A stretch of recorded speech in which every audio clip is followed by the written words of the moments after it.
Sports Mix. Yeah. You in the mix, rockin' with Kenny. When it comes to news, man, he got plenty. You in the sports mix with Kenny, news and knowledge. A lot of dope techniques make kids become scholars. You need to tune in, a lot of hot topics. When it comes to sports, Kenny sound like a prophet. You in the mix, man, you in the mix. Plus he keep you up on all the hottest trends. Plus you never know who he has as a guest. So grab a cold one, man, and just tune in. You in the mix, man, you in the mix. You in the mix, sports mix. You in the mix, rockin' with Kenny. When it comes to news, man, he got plenty. You in the mix, man, you in the mix. You in the mix, sports mix. You in the mix, you rockin' with Kenny. When it comes to news, man, he got plenty.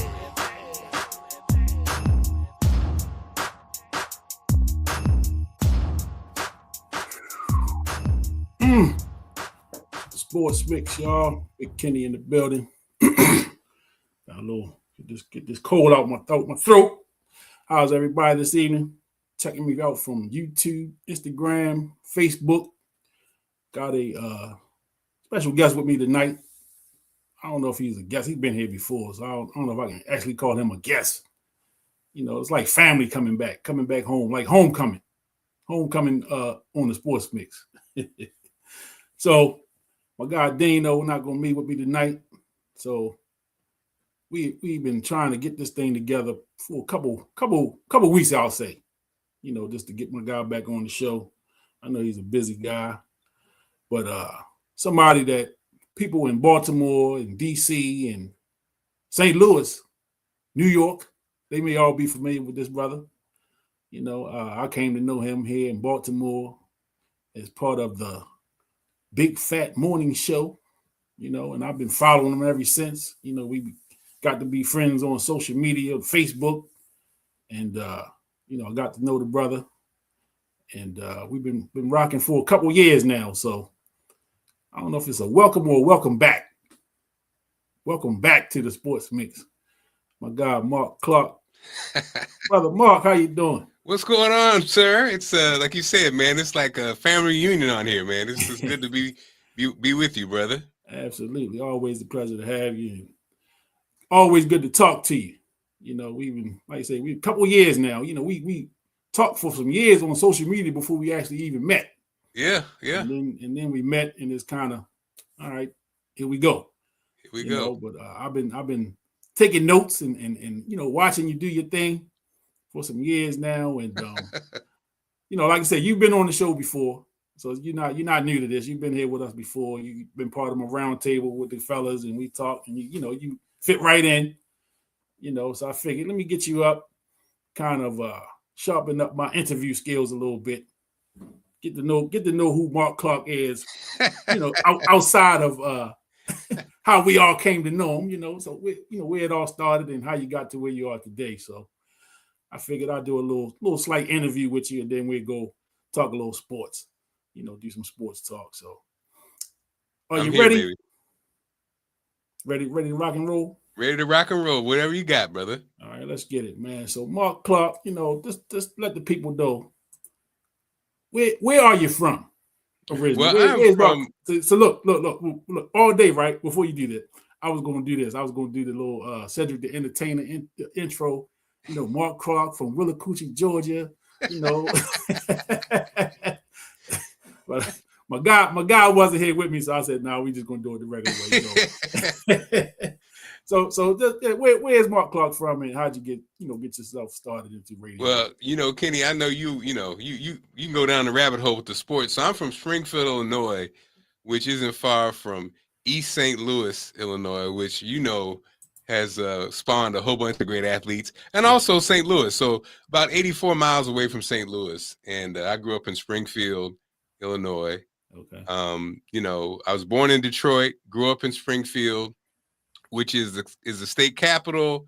It's the home of Honest Abe. That's the big part of the lore in Springfield is Abraham Lincoln lived there, and Right. Lincoln's tomb is there. That's one of the things people come into the tomb and they rub Honest Abe. They rub this statue, this nose, and They go to the tomb, and that's about it, brother. Ain't much going on in Springfield. For real. I think the only, let's see, sports-wise, people from Springfield. Yeah. Dick Schofield, baseball player. I don't know if Dick Schofield. I'm familiar. Your man played for Golden State. Iguodala. Andre Iguodala. Okay. Andre Iguodala. Kevin Gamble played pro. He wasn't a star, but he played for Boston. Boston for years. Celtics. Yep. Yep. It was he was there with Reggie Lewis. He was there with Reggie Lewis. Yeah. See. I know you know. We don't have a whole bunch. We don't have a whole bunch of. Morris Day was born in Springfield. Really? Yeah, we don't have a whole bunch of fame there, but Marc Clarke, aka Larry Johnson. Now that's I heard you tell that story somewhere else. Your name actually is not Marc Clarke. Right. It's Larry Johnson. If you call me Larry Johnson, I know you from you know me from then. Oh, what's up, brother? If you call me Lawrence Johnson, you're a bill collector, and I do not know that name. I don't know him. So Marc Clarke is not on the birth certificate. Marc Clarke is not on the birth certificate. And in fact, you heard the story. Marc Clarke, which that was a name when I went to Charleston, South Carolina. Mm-hmm. Somebody said, man, you should go by Marc Clarke because they were building the Marc Clarke Highway. Now, what I didn't know was General Marc Clarke was a racist general at the Citadel. Wow. Who said as long as he was at the Citadel, he would not admit any black cadets. Wow. And so, but I had a nice twist to it. A caller called me one night and said, I got a problem with your name. Your name Marc Clarke. And he told me the story. I said, oh, no, my brother. I was named after brother Marc Clarke, the Black Panther, who perished with Fred Hampton. Fred Hampton, yeah. God rest his soul. Yes, indeed. that's a good twist. Had to twist it up on him. Yeah, a good twist on him. So what was a young Marc Clarke like? Were you a mischievous child? Were you into stuff, or were you just a man? No, I was a good guy. I was the only child of I was Jackie's only son, only boy. My father wasn't in my life. I had aunts. My great aunt and uncle lived next door. I had another aunt that lived on the other side.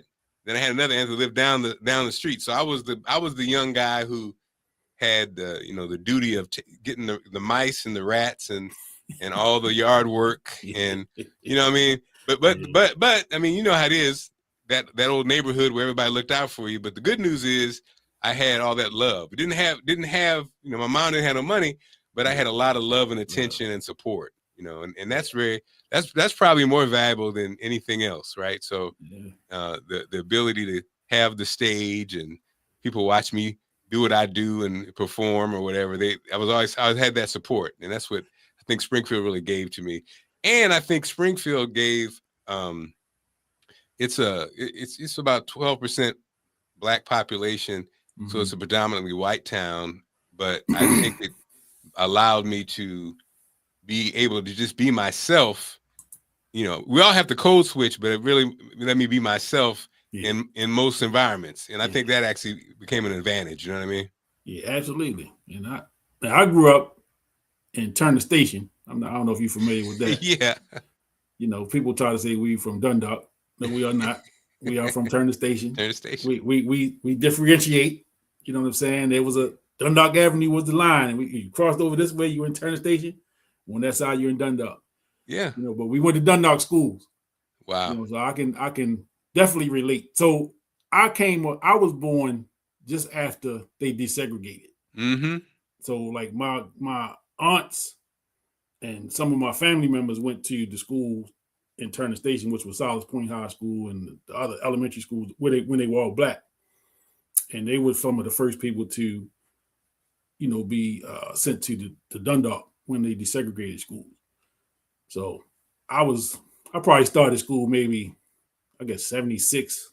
So you're talking less than 10 years, before when they desegregated schools is when I kind of came into that. So I went to school pretty much my whole time. I went to Dundalk Elementary, Dundalk Middle, and high school. So, I went to school and with majority white folks, pretty much the whole run. And all the black people that went to Dundalk were from Turner Station. Wow. Yeah. Then now it's a whole different ball game. Yeah. I coach basketball there now, so it's way different now. But that was my experience. Something else that we kind of got in common.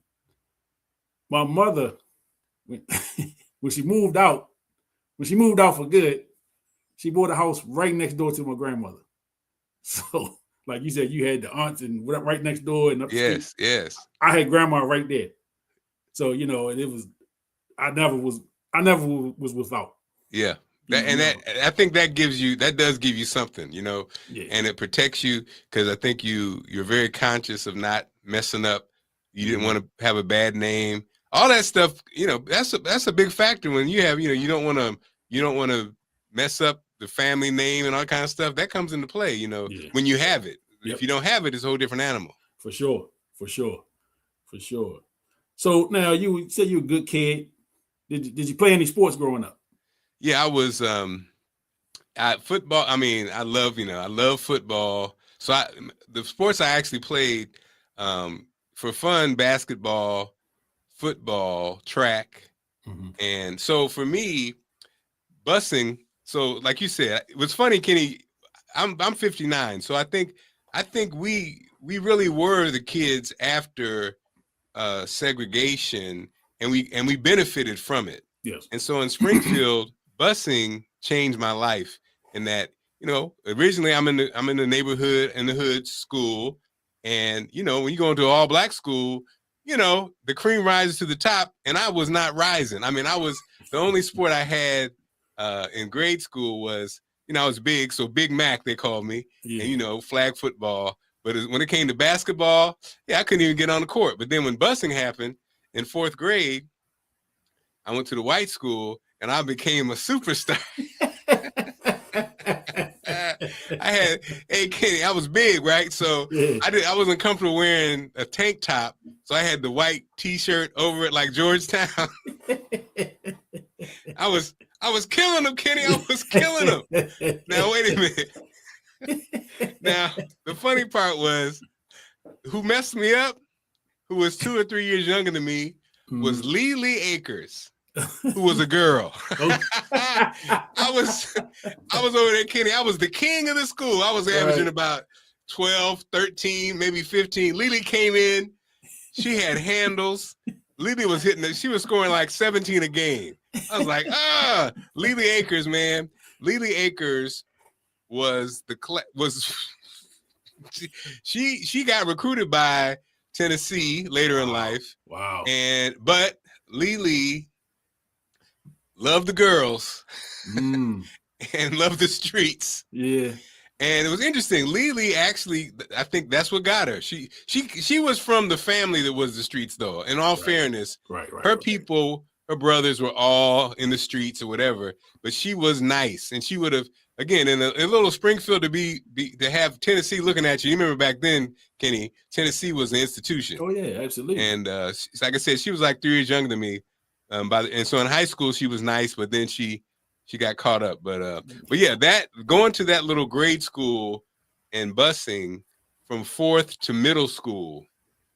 When we came in 7th grade, they made it a 7th grade center, so everybody came back, and all the 7th graders went to one school. And so now I was a new and improved Marc Clarke. I knew, I was confident. Still, I mean, I wasn't, I was never a basketball star, but football and track, I was solid. I could have played college football, probably not D1, but I was a fullback and linebacker, a little undersized, 5'10", 185, fullback, linebacker. I could have played like at a smaller school. But I did run track in college, in junior college. Okay. Shot put, discus, hammer. Nice.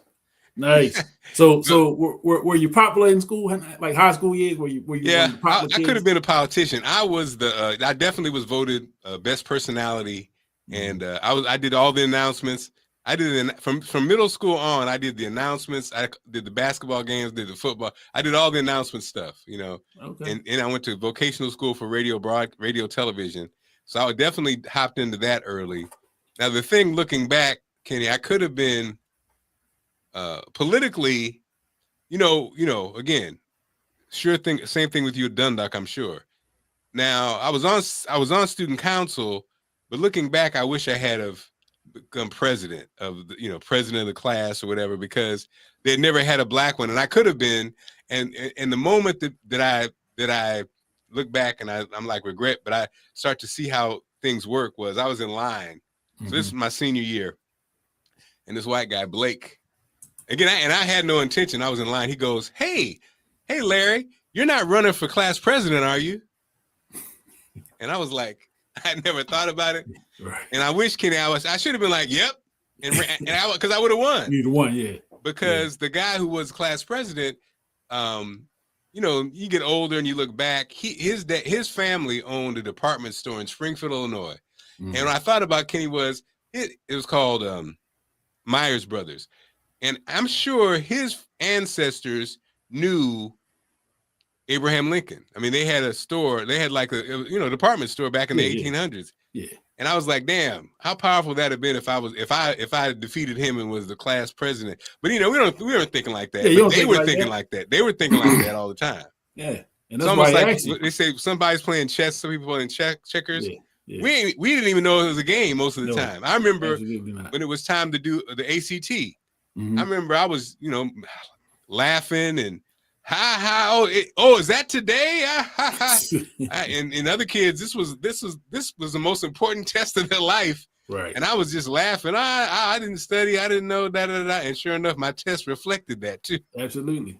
But again, you look back and you're like, wow, life, some people aren't aware of what's going on. Some people are, That sounds like my SAT. I took the SAT. And the night before, I went to a party.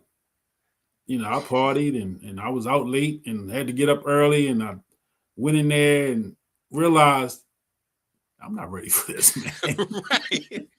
I'm not ready for this. And again, the scores reflected it. The scores reflected. Kenny, you probably had a mother like mine.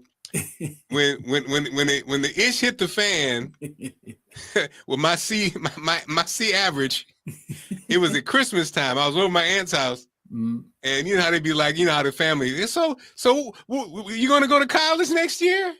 And I'm like, yes, I'm going to Southern Illinois University. My mom said, no, he ain't. He's going to Lincoln Land Community College. Kenny, in front of everybody.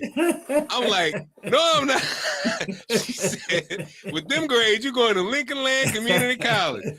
And I was like, well, if that's the case, I'm going into the service. Oh. She said, no, you ain't. If you're going into the service, you're going to Lincoln Land Community College, you're going to ROTC. I was like, damn it. She had all the answers, Kenny. I was like, ah. Now, I didn't have it quite like that. And, at that age, because you look back, one of the things that I did not have is that, my mom she worked nights. Yeah. So, so she slept most of the time when parents are kind of making sure you're doing what you're supposed to do and all that stuff. So, I didn't have that. My grandmother was the bulldog, but she was retired at that point, and she wasn't like kind of over my shoulder like that. So I kind of was doing my own thing. Yeah, you had to figure it out. And I took the scenic route.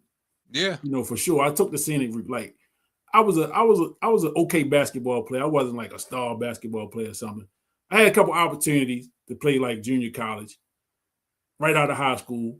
And then even a couple years after that, I just, my mindset was just somewhere totally different. So I just really, number one, wasn't prepared. And I realized when I did go to college, I went to college, I didn't go to play sports anything. I just went. Yeah. And I realized, I'm around other students who were really students. Yes. I was there for the party. I had a great time my first few years in college. Yeah. I had a great time. I didn't go back and finish until I was 40. Yeah. You know, in my 20s, in my like late teens, early 20s, I was in college. I had a great time, you know, and I started family and I had to go to work, you know, and then life dictated where I can go back at 40. Yeah. And you know, I finished at 44. But, you know, but that was my time. I wasn't early on, it just wasn't time for me to be in Yeah. school And that's real.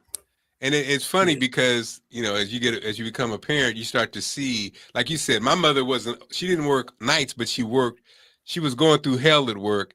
And so she couldn't check my work either. So she just, you know, like a lot of parents, I think, did you do your homework? And you'd be like, yeah, right. I didn't do it. Right. Yeah. And looking back, you know, it's funny because when I worked at the YMCA, I remember this white guy. He said he used to work out. You know, I see him at the Y all the time. And I asked him what he's going to get into. He said, well, when I go home every night, I check my kids' homework. And I was just like, wow, like, you know, something as simple as that, like to know your parents going to check your homework your whole life, it makes you just a student because you can't escape it, you know, and it's not real complex, but it's just a system. And I know you coach and stuff. So that system changes people's lives, right? If you know your dad every night, okay, did you do your homework? Yes. Okay, let me see it. That changes the conversation. Then if you just add my mom, you do it? Yes. Lie. You know. And accountability is something. I remember having that thought when I said when I have kids, I'm gonna ask if they did the homework. Let me see it. You know. And again, not that I understand it, but just the pressure of them knowing you're gonna do it. By the time they get to high school, they already trained. You know. Yep. You got them in line. But that accountability, you know what I'm saying? Like, I know when I was that age, I kind of knew. I said, well, I knew I did enough that I was going to pass. Like, I was never one just to say, the hell with everything. I was going to do enough. You know what I'm saying? I wasn't going to get left behind and none of that stuff. So I passed every year, and I always made sure I was eligible for basketball. I failed one year in basketball, 10th grade. I only was able to play half of the year, and now if you fell off, you can't even play. So this was back in the day. So we were able to do what was called a waiver, and at the start of basketball season, I wasn't eligible, so I had to do the waiver. So at the waiver, you know, you had to have your grades up by the next marking period. By that time, it was only maybe 7-8 games left in the season, but I just wanted to play. You know, and I wasn't going to stay an extra year to get the years back. So I was going to have 10th, 11th, 12th. So I played the 7 games in 10th grade, but I learned, you know, do your work. You know, right. That's what kept you right. And I think the same thing for me, looking back on my college experience, I was a mediocre student, but I'm in radio, television, broadcasting. And it was all just because I wasn't if I'm taking a class in production and I'm working at a radio station, all I had to do is turn into the work I'm doing at the radio station. But I just didn't. I like you said, it was almost like your equivalent to basketball. I was doing something I like to do, but I wasn't really focused. I wasn't locked in like I should have been. Nah. And but you know, again, as you get older, that's why I have to laugh at myself and my kids who are all decent students. My youngest is a lot like me. BS. My youngest. But to give her credit, she's at Clarke right now. In high school, I couldn't be mad because she was like me. The teachers liked her. She could talk her way out of it. She's getting over, but the grades are really, she's a C student, but just finessing everybody. And then the stuff hit the fan at Clarke. And I tell you, one day I felt so bad, Kitty, because she said when she got kicked out. And she was like, yeah, Dad, you were right. You said that I was BSing and I wasn't focused and you didn't think I was going to make it. I was like, dang, did I say all that? But let me say, she has, and I respect her because she got back on. She took classes online, got back. She got reaccepted 2 weeks ago. She's back in. Okay, and Kenny, she went and got her real estate license. Nice. And she's only like a sophomore. Which nice. I didn't pass the real estate license test, so now I got pressure to do the test. I said I don't work for her. Yeah, because I didn't pass she was like me though, like you know when you kind of like you're getting over, you're pimping the system, you know. Yeah. So you said in high school you were doing like the announcements and things like that. So you kind of already knew this was kind of the direction you wanted to go in early. Yep. I knew what I wanted to do, and I did it. Mm-hmm. And now at 59, who knew that radio was going to die on me? And so it's weird, man. It's like, you know, I'm kind of like that 59-year-old who's trying to, you know, my whole life was broadcasting, you know? Yeah. And I mean, that's my skill set. And just really trying to, you know, I have my own TV show and stuff, trying to plug along, but it's kind of weird to be this age and kind of trying to figure it out. You know, I thought that it would carry me, you know, just like, to be honest, I was that generation right after Tom Joyner. Mm-hmm. And so, you know, I had, you know, it's almost like I'm next. Right. And I was. Then they started letting the celebrities come in there. So the Ricky Smileys and D.L. Hughley's and Steve Harvey's, who they all used to come through on my show. And we're listening to their stuff, you know, all these bits that they do. You know, it's just the same bits we've been doing for the last million years. Right. But to hear them do it and people, oh, it's amazing. But when you do it, it was kind of like, you know. So, but it's just, but hey, that's life though. That's life, right? Yeah. Because I don't know the business of radio that way. I just remember listening. Mm-hmm. So I'll skip ahead a little bit. So just like I remember when you guys came to Baltimore, I want to say it was like the end of '99, into 2000. Because I remember because I had switched jobs around the same time, and so I was working. I went from working a 3 to 11 to a 7 to 3:30 type of thing. So I had to, on the morning on my way to work, I would listen to you guys. Okay. But I do remember whoever the morning show was before you guys. So I know it was tough when Frank Ski left. Yeah. It was tough figuring out that morning spot. Yeah. I don't know how long it was in between him and you guys, but I remember it was tough. Like it was tough in the morning. Yeah. And I remember taking that ride because I used to work in Annapolis at the time. So I was driving out. That's a nice little drive every morning. Yeah. And I'm listening to you guys, and I'm like, all right, this sound like something. You know what I mean? It sound like it fit. You know what I mean? Whatever that thing is you're looking for in the morning, you know, it fit. I said, all right, this might be something. And as I kind of went with you guys through the years, I always kind of thought like, you know, because I would, you know, you go to DC, you hear Russ Parr, you know, Russ Parr is kind of syndicated. Yeah. And I said, man, I can see Mark and them, the Big Fat Morning Show on that same trajectory. You know, I can see them kind of, because y'all had that kind of energy. Yeah. You know, I mean, you did the Raven, the Breakfast Flakes and all that stuff, which was localized, but you had like the talent and the way that the show flowed. Yeah. It just seemed like you guys could grow to a level, you know, out bigger than Baltimore. Yeah. And that's kind of what I thought. And I, you know, just again, I don't know the business of radio like that, so I didn't really understand why it didn't happen, but I felt like it should have happened. You know, that was just how I always thought about it. Well, it was funny because the you know, again, you know, it's funny. It's like you said, almost like sports teams or timing. Mm-hmm. I didn't know, you know, I was little did I know.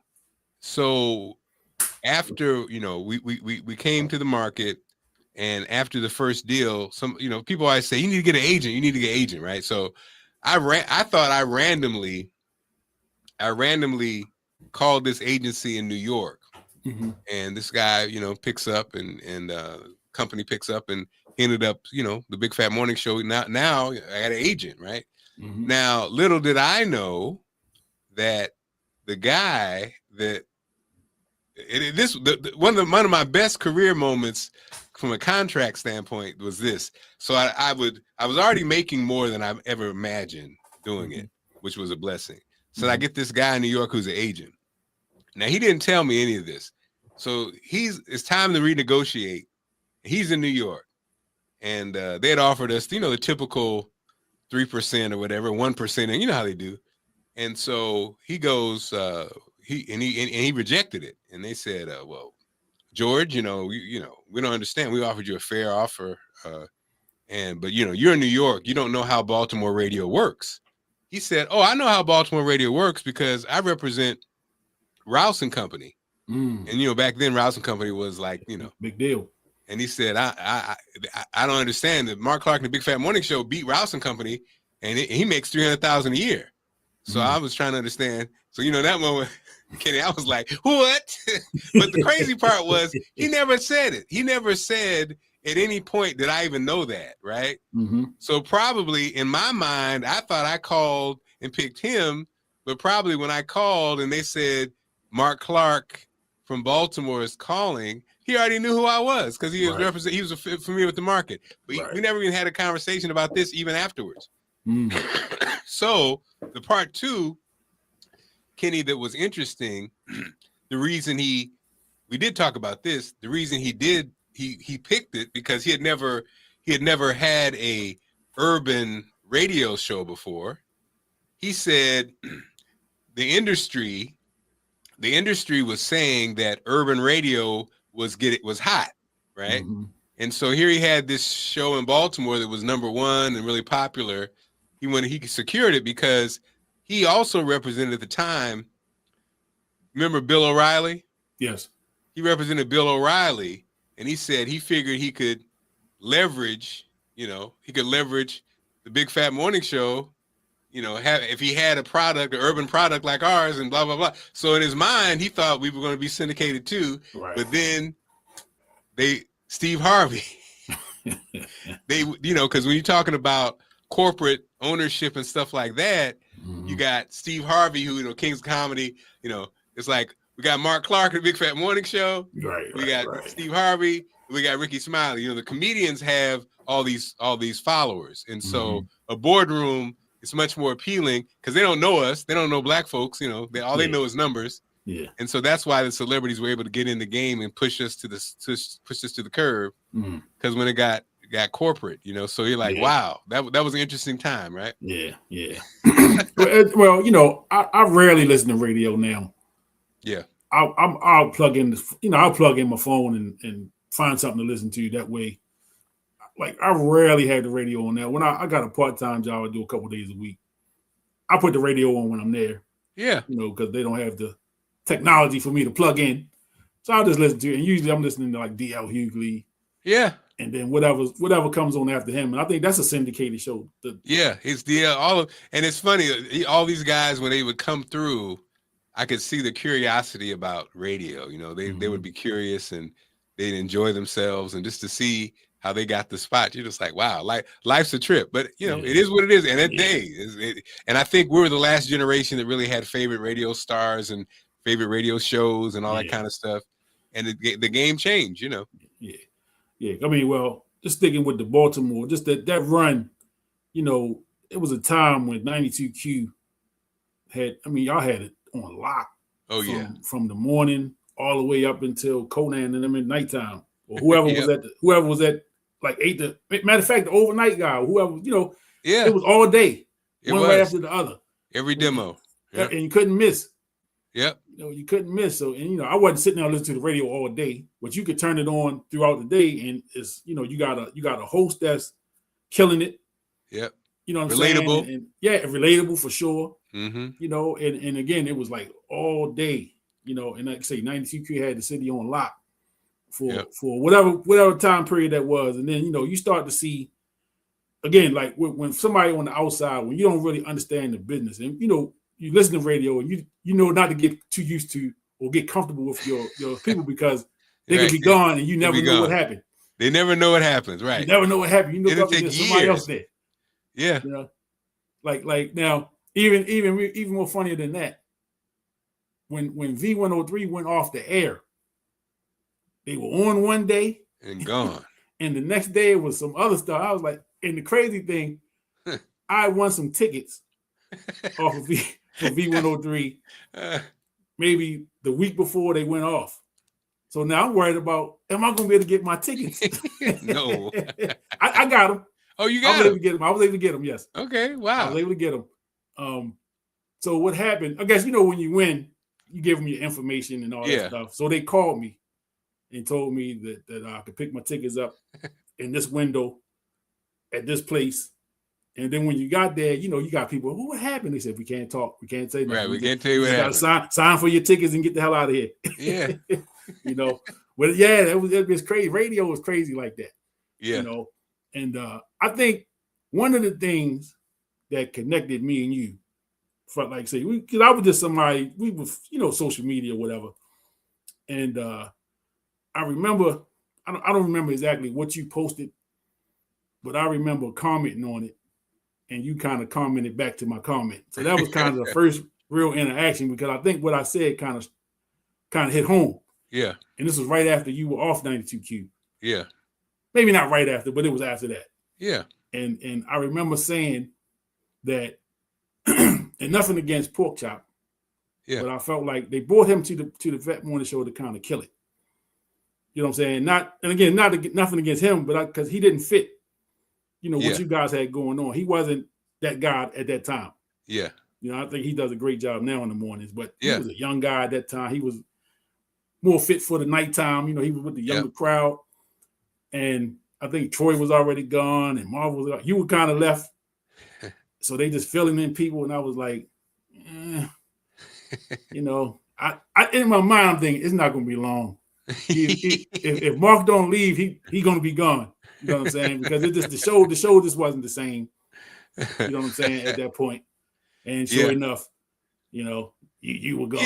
Yeah, it was because the program director, again, it's so funny, when they brought in a program director, white program director, and you know how it is when people's vision, like they missed it. It's kind of like, and that's the part about, Kenny, I think that is interesting about getting older. You really start to understand, you start to understand things differently because you're absolutely right. So again, I love Pork Chop, and I defended Pork Chop on the air, and I always will because it is what it is, and not his fault. Yeah. But you're right. Like the show changed because the vision of, so we get a white program director, and what I realized, Kenny, is,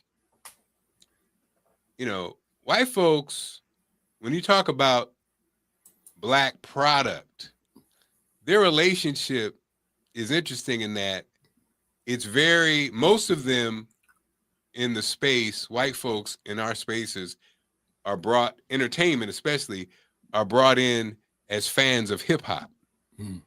So that's the thing that makes, to me, Steve Harvey interesting, because when you really think about it, white folks aren't really used to mature Black men or mature Black people. They just aren't. They're in fact uncomfortable with it. So when you look at, and I said white folks, but I think a lot of Black people too, because when I worked, like when Victor Starr, who's a Black white guy, came on, his idea, he saw the Big Fat Morning Show, me, Troy, and Marva, and he felt like it's probably too old. He didn't get it because we weren't like Wendy Williams. We weren't outrageous. We weren't splashy. We weren't bragging about our cars or wearing shiny, we were just regular folks. And so it wasn't enough. I don't think it's enough. Jay Stevens in DC, I always say he didn't understand when he saw my wife Allison, who's this beautiful Black woman, and he saw her husband, me, fat Black guy, and who wasn't flossy, who wasn't didn't have no fly car, didn't have no fly jewelry. I think he didn't understand it. He was like, because he was working with a Donnie Simpson, Russ Parr, Tigger. He was I think for those white folks, they didn't really understand the value. That's why, Kenny, I say white, but I'm not. Let me take the white off of it. I don't want to offend nobody, because when me and Allison were at HUR, now Kenny, you got Allison Seymour, who's a legend in DC, from DC, beloved by DC, and her husband, Marc Clarke, who, he ain't a slouch in Baltimore, and they're married, and they both are in media. This is when Obama was president. In my mind, and we know, mature people know what HUR is. Yes. In my mind, I was like, it don't get no better than that. Like, home run. The brand and everything is in alignment. Yep. But the program director is not. He wanted something different. You just like. And I remember I used to saying to me, my Allison hates when I say it, but I'd say to them, I say, if y'all can't sell Allison Seymour in Washington, D.C., something's wrong. Right. Well, what do you mean by that? And I say, what do you mean what I mean by that? Right. But I think, Kenny, we see it in sports. We see it in, it's almost like a misunderstanding of those who are in charge about what's valuable. Mm-hmm. You and I talked about this when I was on the show a long time ago with the Dion factor. Right. The people the haters overlook the culture that he's created. Mm-hmm. That it's nowhere else where you have it's basically pros teaching these kids how to be men. Yes. The grade point average, which in Black men in America across the country, in every city, suffer with grades. And you have a squad that's setting the bar for grades, but you don't hear that mentioned. It's almost like it's not, people don't care. Well, because I don't like Dion. He bragged too much or whatever. And you're like, you're missing the meat and potatoes of what's really going on. But I think that happens in a lot of these spaces, right? Yeah. And on social media, Kenny, I know you're on there too. You be seeing some stupid arguments all the time. Well, every day. Every day. You're like, what? Y'all missing the point. Every day. But, sorry about that long rant. But. Oh, no, that's beautiful because, John Thompson was the same way. Big John was the same way. I was a Big John, one of my heroes.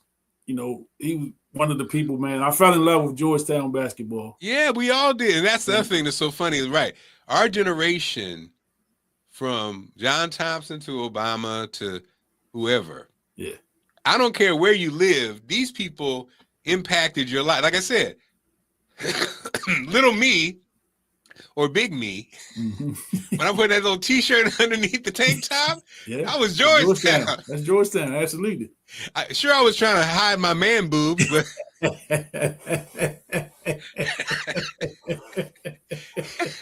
and then, and so, but yeah, these kind of like, we see it time and time again, these takes, because what happens is a lot of times there's only, Stephen A. Smith, Shannon, whatever.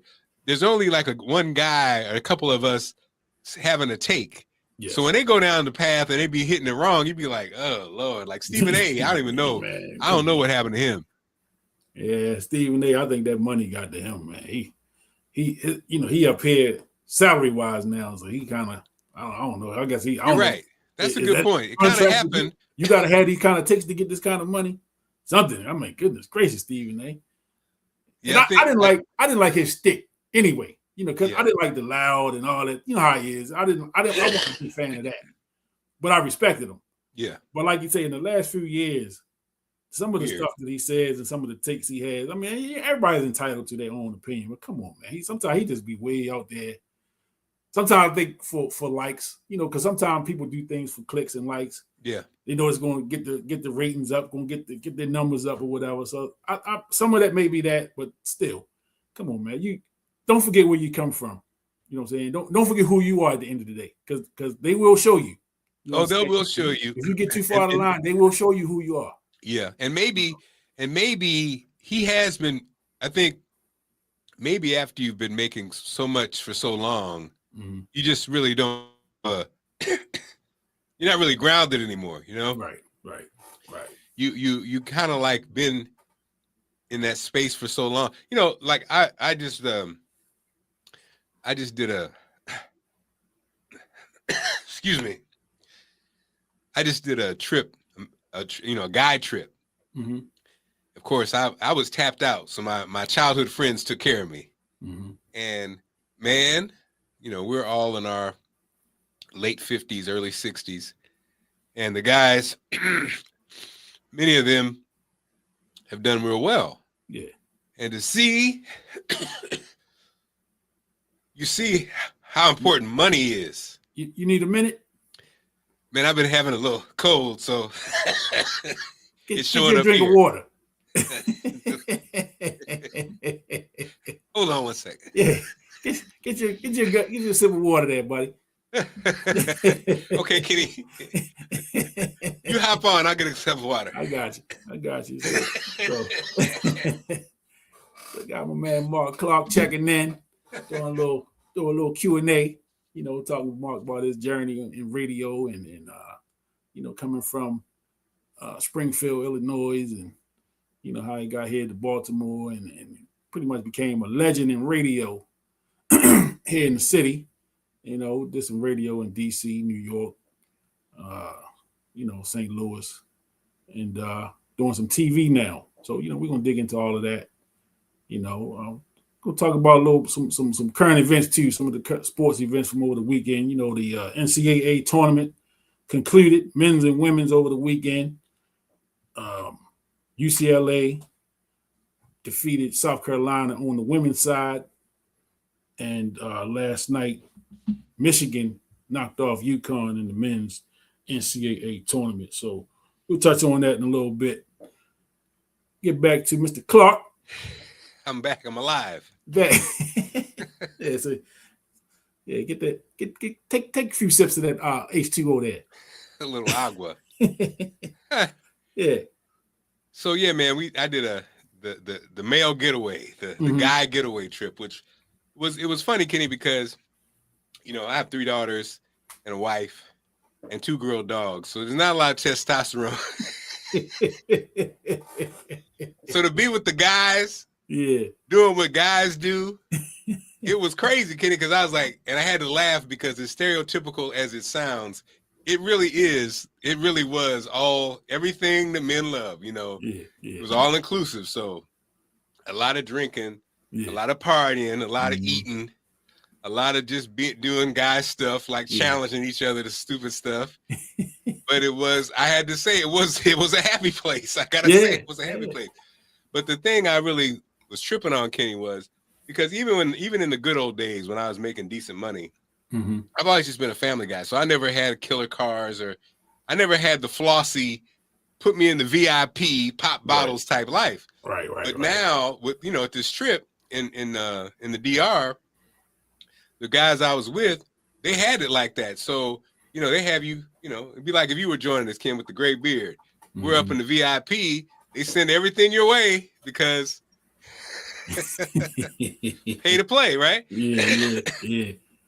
And what it made me realize was those of us who've had a degree of success, even if it's just like, just regular, middle class Black folks, we don't really look at the numbers to see that, the reality is in America, Black folks are not doing great. A lot of us are doing real well, but then a lot of us aren't. Right. And so there's a huge gap between it all. So a lot of times if you don't have the kind of family, so some of us have the kind of family where you're successful, but you still are responsible for everybody else. Yeah. So you have a more direct connection to the reality of what Black folks are going through. Yeah.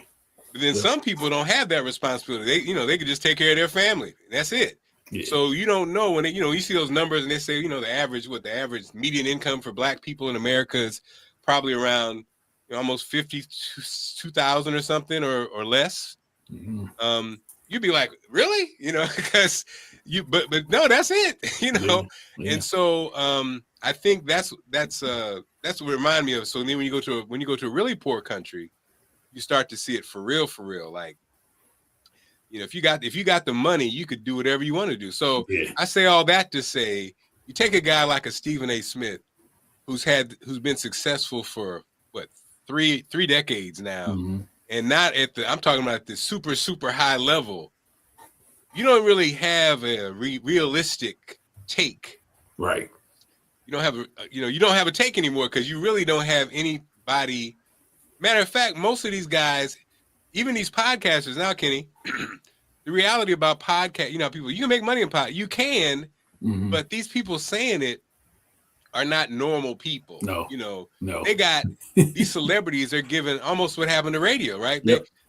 Me and Kenny got a podcast, but it ain't sponsored by Barstool Sports. It's giving us $20 million. Right. And then you came. So me and Kenny have a podcast. You come into the game making 20 million and then talking about us, how we ain't doing nothing. Yeah. And that's kind of what happened. That's what's happened. And if you have those kind of sponsors, Yeah, if you got 1 billion viewers or listeners downloading your podcast, well, sure, there's money there. Yeah, but absolutely. the average person does not. No. And No. so then the money's it's like have and have nots, Yeah. But so again, I think of Stephen A, even a Shannon. I think so. The funny part about Shannon, the reason I think it really worked, especially at first, was Shannon's down home connection is what made guys like us relate to him. You already had the admiration from a standpoint of football. Yeah. Love him or hate him, you couldn't doubt this brother was a baller. He was a beast. Man. He was a beast. He was a beast, and his brother was a beast. Oh, for period. Sure. For sure. Period. And he also had that Southern connection of the every man. Every man can relate, and then then he got caught up. he got caught up in them sheets. Man, do you think that was an accident? Hold on one second. Money back, yo. Let me hit you back. I'm on a podcast. I'll hit you right back. Okay. Yeah, well, Kenny, I think you can't. That's the other thing. You can't. Being our age, you can't help when somebody falls because it feels like they all fall. You can't help but be like, was it by? You mean you say was it by accident? The whole live thing. Remember we had the live video, the precursor to whatever. Yeah. So the live video, you think that was an accident or? Man, that was just weird. That was weird, and like you said. Will we ever find out what the real? Because that happens, it made things weird. Yeah. Did that get him kicked off? That video? No, that didn't get him kicked off. It was the other thing. The other got him kicked off. The other thing got him kicked off. Well, I tell you one thing. The way he exploded is probably what caused all this stuff. Yeah. Because I think that Cat Williams interview put him in the stratosphere. I remember watching that, like when it first aired. Yeah, and this was before everybody, because I remember even posting about it. I said, "Man, I don't know who pissed in Cat Williams' cereal, but he letting everybody have it." Right. And a lot of people didn't know what I was talking about. And then maybe a couple weeks later, that thing was through the roof, and everybody was talking about it. Everybody. And I always say, Kenny, that was, and for those of us like you have been, who are dibbling and dabbling with this, there was always, for our age group, we really weren't there yet. Right. I call it, to me, that was the moment I realized we finally, because we've been doing this for a while. Oh, yes. And when you say watch our show or streaming, a lot of people were still like, what? What is that? What? How do I, they didn't know how to get here.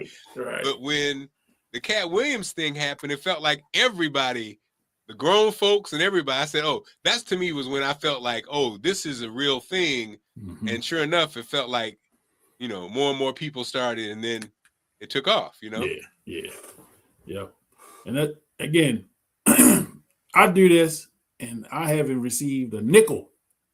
You know what I'm saying? I don't have a sponsor. I mean, I've had a couple people do little donations and stuff like that.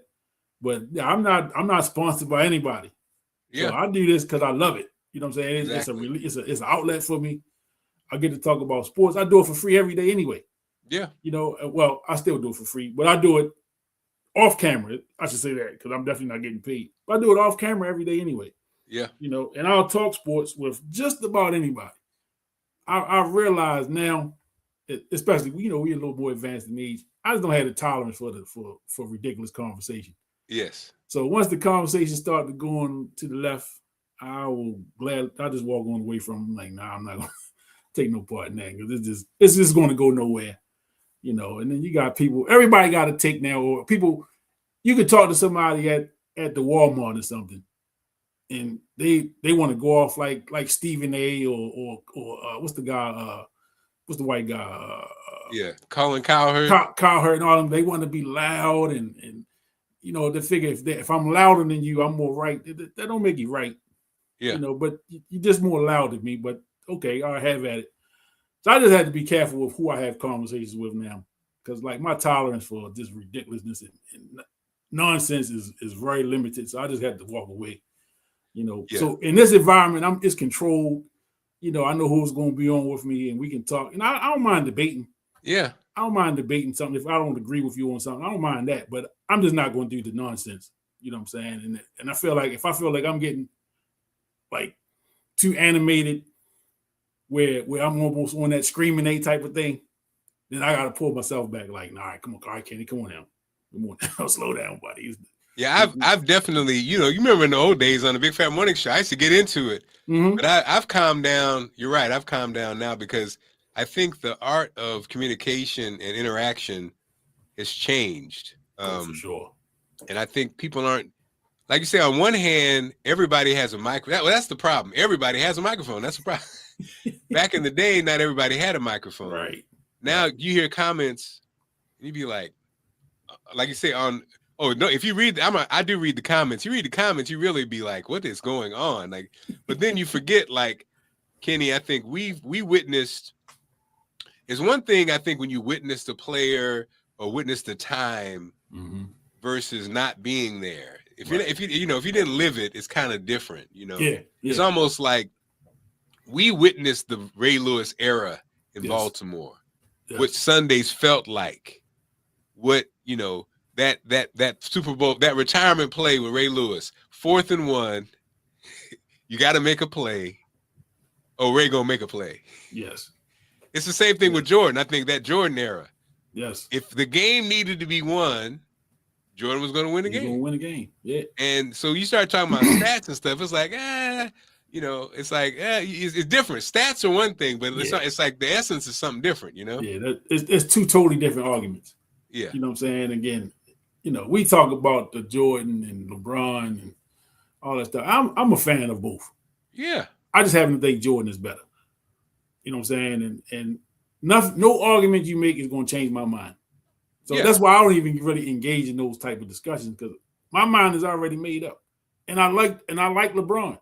Yes. I like LeBron. Like, I'm not saying that LeBron is a bum or nothing. I would never say anything fools like that. He is all right. So, well, I guess a year or so ago, I just, because you see these things with basketball. I'll use basketball as my example. In the NBA, is less than 5,000 people have played in the NBA, in the history of the NBA, total. If you take the top 25, whoever they are, just the top 25 out of the less than 5,000 played, that's not even 1%. Wow. That's not even 1%. Mm-hmm. If you are in that discussion, you are a bad mofo. Yeah. You know what I'm saying? If you in the top, and I forgot it was like 0.0000 something 0.1%. I mean, if you're in that percentile of greatness, what are we really arguing about? Right.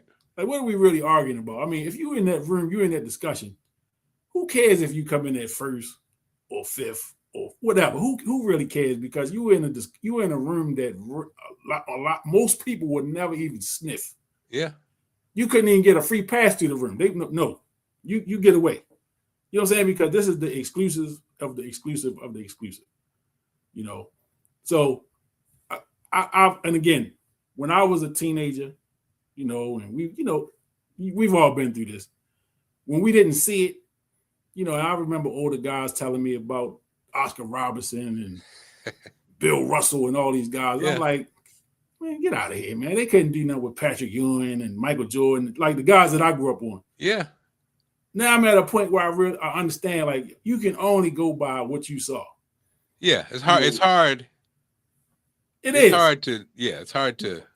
So, when you look at film, you look at old footage of Bill Russell and them guys, the footage don't do them justice. No. You know what I'm saying? And so I've my maturity, I'm a little more mature now. So I'll just say my maturity just don't even allow me to get engaged in those type of conversations. I respect what those guys did because they only could play against who they played against. Yeah. It's not like you can stick them and bring them up into the 90s and have them playing against Jordan and them guys. It'll never happen. Yeah. And then you can't take LeBron and stick them in. It's stuff we big up in our mind and stuff that'll never ever happen in real life.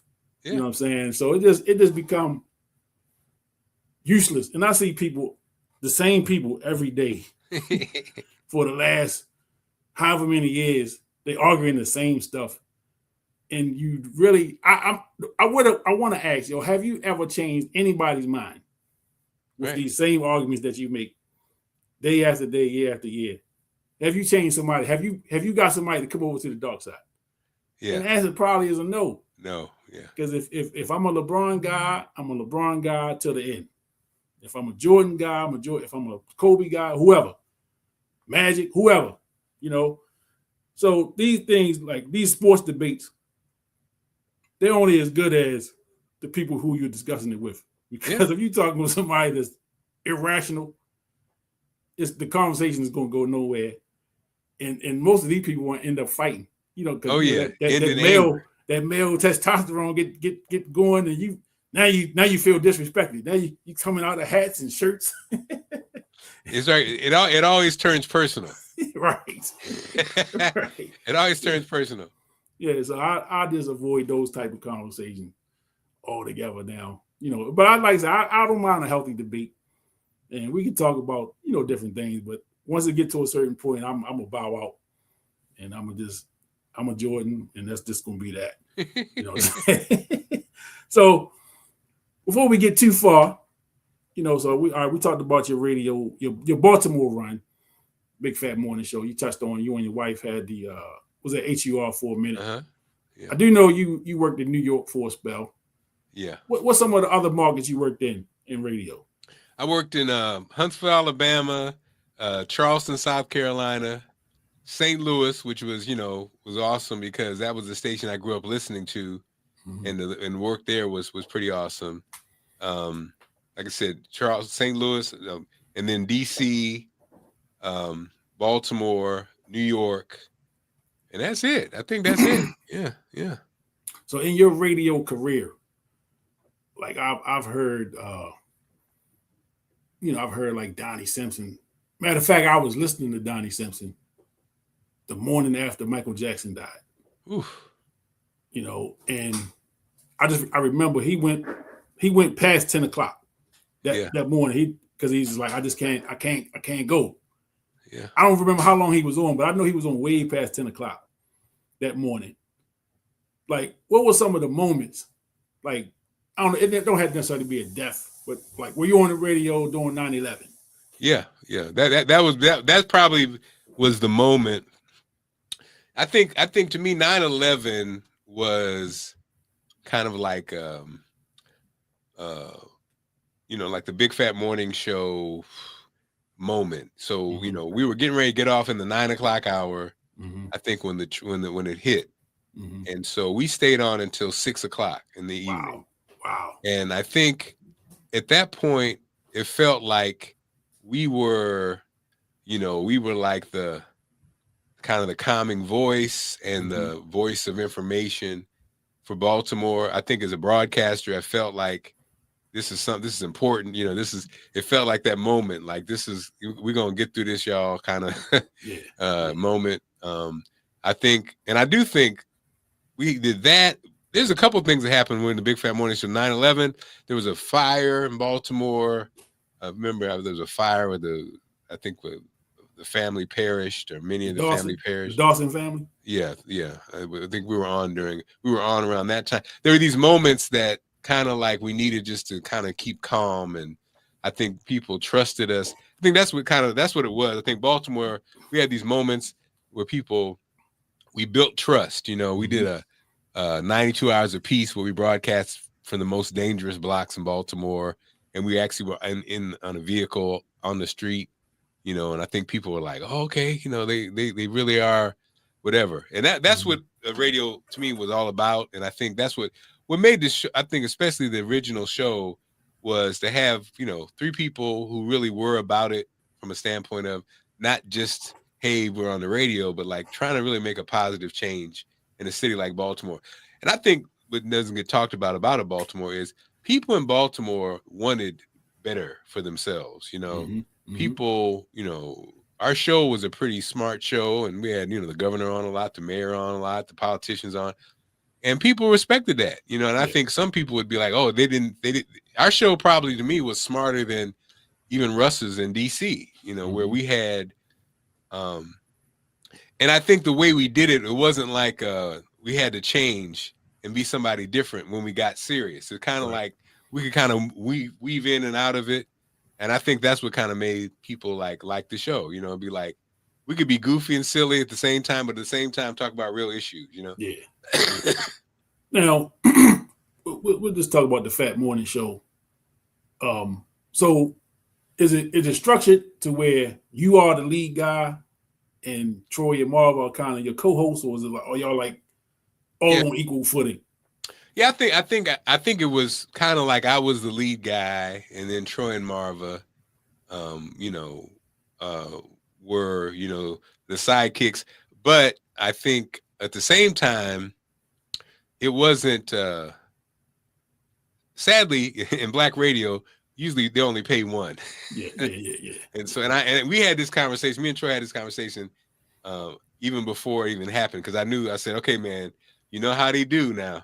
Because we worked together in St. Louis. Yeah.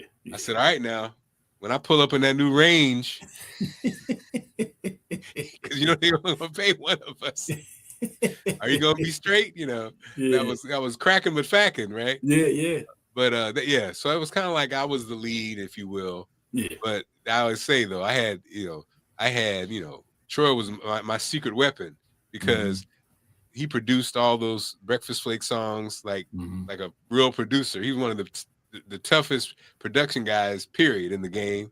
Yeah. And he also was funny, and he also was smart. Yeah. And Marva was the same thing. Marva was, you know, brilliant and funny, and just like her energy was great. So I think it just was a great combination, you know. Yeah. And then even when it flipped, I mean, you know, Sanjay came and it changed the chemistry. But Sanjay, who's gone on to be an amazing event person, and her youthful energy, and Pork Chop, you know, he added another level. So it kind of like moved to something a little different, but it still was good. Yeah. And Baltimore gave us love, you know. Yeah, for sure. Y'all, like I say, legends, man. Legendary, man. Y'all, the run y'all had was legendary. And I'm telling you, I don't remember who was before you guys, but it was not good. And I'm just leaving it at that. It wasn't good. So when the Fat Morning Show came here, and again, you know, I heard you guys when I switched jobs. So I don't know how long you had been on the air at that point. But all right, I'm up in the morning now. Let me flip it on. And I hear it. I said, okay, this might work. I like it. You know what I'm saying? And just me. That's just my opinion. But I liked it. And then I guess I got a good opinion because you guys were here. You know, so how long did the Fat Morning Show run? About 99 to 2008. So you had a nice run. That was a good run. It was a good run. Like I said, I couldn't be mad. That's why I couldn't be mad, because in radio, you know, like you said, radio is crazy. Yes. And I mean, Victor Starr wanted to get rid of us. So I always tell the story. I got the email where when he wanted to get rid of us. I had the email. So I'd ask him, hey man, the streets are saying y'all trying to get rid of us. He said, no, it's not true. I had the damn email. I had the email, and so he let go. This was after he let go Marva. Yeah. So then I got the intercepted email where he basically said, hey, I want to get rid of the Big Fat Morning Show. And they were like, okay. Wow. I had the damn email. Wow. Now I remember. I had it in my hand. Yeah. Now, I saw you on Quicksilver show a couple weeks ago. Yeah. And you were kind of telling the story how, I guess, Pork Chop was like doing a remote somewhere, and you kind of could hear it. Yeah, he was when they did Pork Chop and Little Mo. Yeah. At this thing that was just supposed to be for Radio 1 morning shows. Right. That in itself was weird. We're like, okay, now what now? They're going to toss to us? That doesn't make any sense. Right. He said, oh, we just want to try it out. Yeah. And I'm like, try what out? Like, you know, so, but, you know. Oh, man. Hilarious. But you know, the thing that looking back on life, though, when all that was going on, why wasn't I didn't have an exit plan, you know. Right. Why, right. You know, it's like, look, dude, you know what's happening. Why didn't you have an exit plan? I think it was so big. You know what I mean? It's almost like so big, like, what's the exit plan? Like, Yeah. You know what I mean? Yeah. What am I going to do? Go be a teacher? Yeah. I don't mean, what's the exit plan? I almost had to wait to see it happen until I can do something. Yeah. Now I remember when I think when we first officially met up at Eartha's place, up there on York Road, and we would talk a little bit. And I remember asking you, had you ever tried your hand at comedy? Yeah. I always thought you had like the comedic thing. I always thought, man, he probably was a comedian at some point and ended up in radio. Yeah. And that wasn't the case at all. No, I was I took the conservative way out was to do radio. Yeah. But I wish I really had stepped all the way in. Mm-hmm.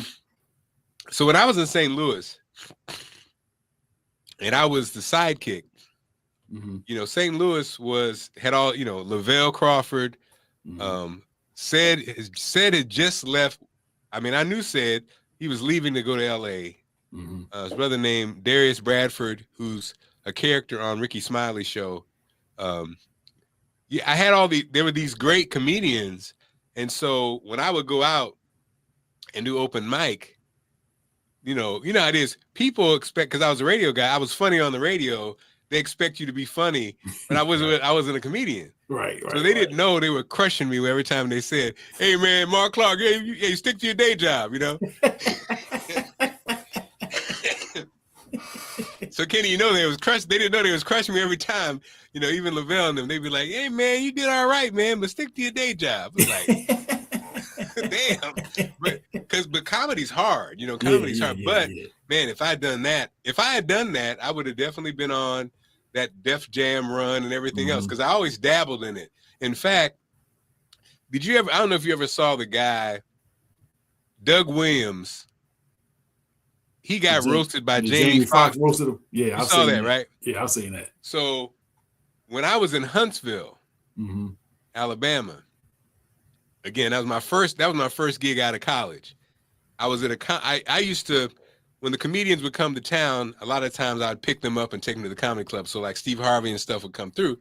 So yeah, I was there one night when Doug, I think he was like 19 or so. He was a kid, and I was like 22. And we were, again, I was trying it out, but again, not all the way going for it. And so I still had a radio gig. Yeah. But yeah, Doug, we were there, and I think we opened for Steve Harvey. But yeah, I wish if I had the balls to do it, man, I would have definitely, that would have been something that Also, I think again, when you're comparing yourself to the people who are doing it already, it's just you're never going to get caught up. So, are you done with radio, or would you stick your toe back in the water again, or how would you deal with that? That's what my wife said. She said I had an epiphany. You want to get a radio gig? I was like, man, radio's dead. I mean, it's not what it used to be. It's kind of it's a whole different animal. I mean, I love radio. I love radio. So I'm not gonna say I'm done, but I'm just saying, can the check be right? I don't know. Yeah. It's almost like you're either syndicated or you're not. That's what it almost feels like. Yeah. So around the time when we met officially, you were doing the mornings with Fox 45. Yeah. So was that like your first TV, or had you done some TV before that? Well, it really was I kind of segued in because I started off in DC filling in for a young lady who was pregnant. So I did that. That was the first one, the same station my wife is at. And so then that opening happened in Baltimore. So I hopped on that, and I did that for 2 years. So yeah, those were my official TV things. And I really enjoyed it. I mean, I was on, in addition to doing the Be More Lifestyle show, I was on the morning show every morning. And I think the exposure, I got a whole bunch of exposure, because I was on every morning. I was on somewhere doing the morning show. Yep. And I think, to be honest, I don't know if that, I think it almost became too much exposure. I think, their brand is not necessarily, they were making me a star. I mean, I was making myself a star, but the opportunity was there. Yeah. And I think it was like, dang, he's all the time. Because, now that I'm no longer there, I noticed they don't really have anybody doing it like that. It's kind of like, but it was a good opportunity. It was a great opportunity. Yeah. but the company Sinclair is, is the devil. So yeah, we know what they are. Yeah, we know what they are. So now, I mean, I didn't have to be the devil working there, but it was kind of like my brand was, and I said that wasn't. Yeah, that probably well, wasn't I've heard you speak on that. Yeah, up. When you see, like, I think maybe the first time that Eartha had the Motivational Mondays. Yeah, and you kind of were on the stage and you kind of told your story, and I remember you saying some stuff because you kind of looked around and make sure nobody would kind of record you at the time because you were still working for them, so you didn't want to say something, but you said some things that those of us that pay attention, we kind of know what they are. Yeah, you know what I'm saying. So nothing you said was really a surprise, but I was happy to hear you say the things that you said because it let me know, okay, he's a realist. He understands what it is. This is his job. It's not who I am, and I'm not going to, get into the BS. I'm not going to fall in line with that. I'm going to do what I'm there to do, and then I'm, that be that. And that's what I think we talked about Stephen A. earlier. I think that is the piece that when people are on these platforms, you want to just feel like they're still with you, that they're not.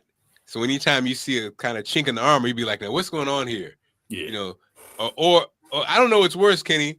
Is it worse when you're getting used by a company but don't really know it, right, or don't care, right, or when you are aware and just look the other way? It's kind of an interesting thing, but I think that's the thing we end up doing with these people. That's what especially I think with our current president has everybody looking that way. Like if anybody says anything pro MAGA and they're black, you'd be like, now what now? Yeah. Some people are easy to figure out. Like Snoop Dogg, we already knew. Snoop, the money. Yeah. He didn't want to mess his money up. They say we need you to spend for this MAGA event. He says fine. Because 50 Cent, same way. 50 Cent, if it's about money, he gonna take it. He don't give a damn. He don't care. Other people, you'd be like again, Stephen A. Smith's been weird. Because on one hand, so outspoken, but quiet as a church mouse on some other stuff. Then other stuff, you get loud. And then when he started tearing down the sisters, you're like, what is going on? Like it's almost like, even if you feel that way, you can't do that. It'd be like if somebody said anything negative about what just happened with the South Carolina coach. If they were not on her side, you'd be like, what? What's going on? Yeah. Because we definitely gonna hit on that. We definitely gonna hit on that topic because ridiculous, man. I mean, give me 1 second. I'm gonna get to that. I'm definitely gonna get to that. I'm gonna wrap up your career. Before we jump into the sports stuff. So, all right. So you moved on from Fox 45. So what you got going on now? So now I have the Good News Show with Marc Clarke, which airs on WMAR2 on Saturdays at 11:30 p.m. and on Sundays at midnight. It's a show, the Good News Show, really promoting all the good stuff that's happening. Sometimes interviews, sometimes covering, from the Jazzy Summer Nights to the different events that are going on. Upcoming boxing, we got that coming up. Podcasts like this podcast with Kenny, really just almost like an anti Sinclair type thing where we do positive stuff, and then also these businesses need a vehicle to get advertised on. So that's the other thing we're trying to get out there. Okay. And it's been really fun. I mean, it's as you know, it's a different world when you're trying to make it on your own versus having that check every 2 weeks. Yep. I already know. But you're gonna figure it out. You're gonna find Kenny, you ain't tell me, man. You ain't tell me, Kenny. And like I say, I've heard your story a couple times. I've heard you tell it in a couple different venues. Yeah. You know what I'm saying? And you talked about losing that check from 92Q and now what? And then, I think the most important thing that I took away from that and the few times I've heard you speak about is you speak about your wife. Yes. And how you realize you kind of hit the jackpot. Oh yeah. You know what I'm saying? Because you go from here to here and she never wavered. Yeah. You know what I'm saying? She never wavered, man. And so, we know guys that have lost for less. You know what I'm Yes. saying? That didn't take the loss you took, and it was over. You know. Yeah. But so I've heard you speak about your wife, several times, and I'm gonna share something with you. I'm gonna send it to you. I don't have it on the camera. I'm gonna send it to you in email. But that one thing, and it's gonna be number one on the list. You can probably laugh when you see it, but you hit the jackpot on that. Wow. So if you would be so inclined, if you want to talk about your wife again, Yeah. the way that you do, but if you share, want to share that. Yeah, man. I think that is I'm seeing again, I've said this, as Kenny said, so many times, and it's it gets old. It can get old, so people hear it, but it really has just been like Kenny said, when you go from 300,000 plus in 2008 to 25,000 in 2009, and not a blink of an eye. It's like now I can't say not a blink of an eye, but you know what I'm saying. When I say blink of an eye, not the normal kind of pressure or the like our relationship had nothing to do with the money of that. And I see a lot of brothers posting, and I always kind of chime in. You see it on social media a lot now, especially when it'll be posted. It'll say, as a man, you realize if you don't make any money, then you're not valuable to your family. That has not been my journey. Yeah. And now I always say I don't give out marriage advice, because I think the reason that is because my wife's relationship with her father, right? Mm-hmm. And I think that's the key, regardless of race. Very few women have that kind of relationship where they believe in their father, and they saw their mother believe in their father, even when things weren't going well. Right. You know what I mean? Right. When you kind of have the kind of example where it wasn't, he's the breadwinner, and if he can't bring in the bread anymore, he's not valuable. It's like, well, we're going to have to work together and make this thing work, Yeah. And so I think just very few people have that. And so it's hard to, they never saw it. Yes. And in fact, sometimes I think men, so a lot of conversations about what it means to be a man, I think especially Black folks, a lot of it is theory, not reality. So it ends up being, we say, a man got to do this, a man got to do that. It's like, well, I mean, if that's the case, that's the case. But in my opinion, as you get older as a Black man, the chances of you being able to be the breadwinner your whole life in this economy is pretty, I don't know. I think you're going to have some ups and downs. You're going to have some moments when you are, some moments when you're not, Yes. But because it's almost out of your control. That's what I guess I'm trying to say. It's almost out of your control. Your ability to get up and work is not out of control, or willingness to do it. But I think sometimes, to do it is just not there. And I also think Black men, as you get older in the workplace, you become, people don't like you there. You know too much. You know what? You know too much information. And I don't just even say Black men. I just think people in general, when you've been working somewhere and you know the ins and the outs, and now your manager is younger than you, they don't like you there. They don't like it. They want to be able to say some BS and get away with it and not get that. Even if you don't say anything, when you look at them, you're like, and they're like, oh, he knows I'm lying. That's just my take. You know what I mean? This is my take. Yeah. And it happened to me in radio. It happened to me, especially when you're on a job and you're passionate about something and you do know your job. Mm-hmm. If you're not in charge, I think it starts to get kind of shaky. Yes. And then you usually are the higher paid at that point if you've been there for a while. So then they're looking at that. And now having my own business, I see now when you're paying somebody a lot, unless it's sales, unless you're generating the money, it's hard to justify it because you can get somebody else to do it for cheaper. Yeah, absolutely. You're paying somebody if you make six figures and you're not in sales, I don't know. Because they can hire two people for they can pay them 45. There's that part of it, the cheaper labor. Cheaper labor. Yeah, but I always now, full disclosure, I've never been married, so I haven't been as lucky as you in that department. Well, hey man, we all have our moments. hey, I ain't gave up yet. That's right. That's right. Ain't gave up yet. But yeah, I always respected that. You know what I'm saying? The way, and you telling those stories again because we've seen people lose relationships for less. Yes. You know what I'm saying? I mean, much less than where you were. And then, like I said, some people could have been caught up in the status. Yes. He was Marc Clarke or the Big Fat Morning Show, and whatever the salary was, and some people caught up in that. And again, I didn't know the story until you told it. Yeah. That you knew your wife way before that. Yeah. So it wasn't like she married you because you were this person.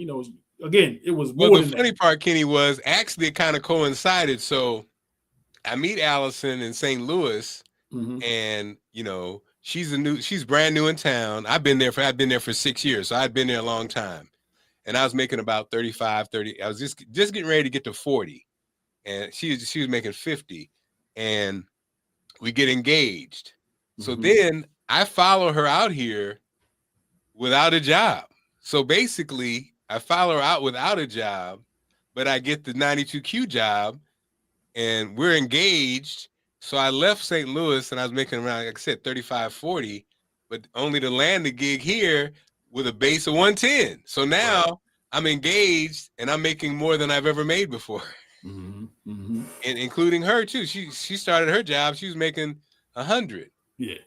95. And so we're engaged. I made one amount. And by the time we got married, I made another amount. So I came up. Yeah. But it wasn't, it wasn't, she wasn't from that kind of school of, flossing. And also I realized, Kenny, we never, even when I was doing that, we never flossed in the good old days when the money was coming in. We were never the kind that had the flossy this and the flossy that. Not that I didn't want it. It's just the kids came back to back, bam, bam, bang, bam, bam, bam, and you look up. Next thing you know, it's like, man, you look up, you're like, where did the money go? Yeah, but priorities 3 kids change back to back. Priorities change quick. Priorities change quick, right? Before we segue, that's another thing too. Because you lived a public life.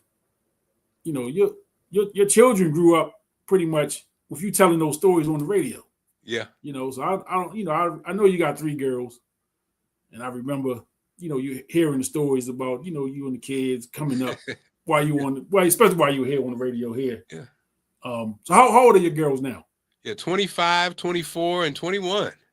And then you went back to back on them, huh? Isn't that crazy? It's crazy, You're right? Because they were on the radio. They were like 5, 4. They babies.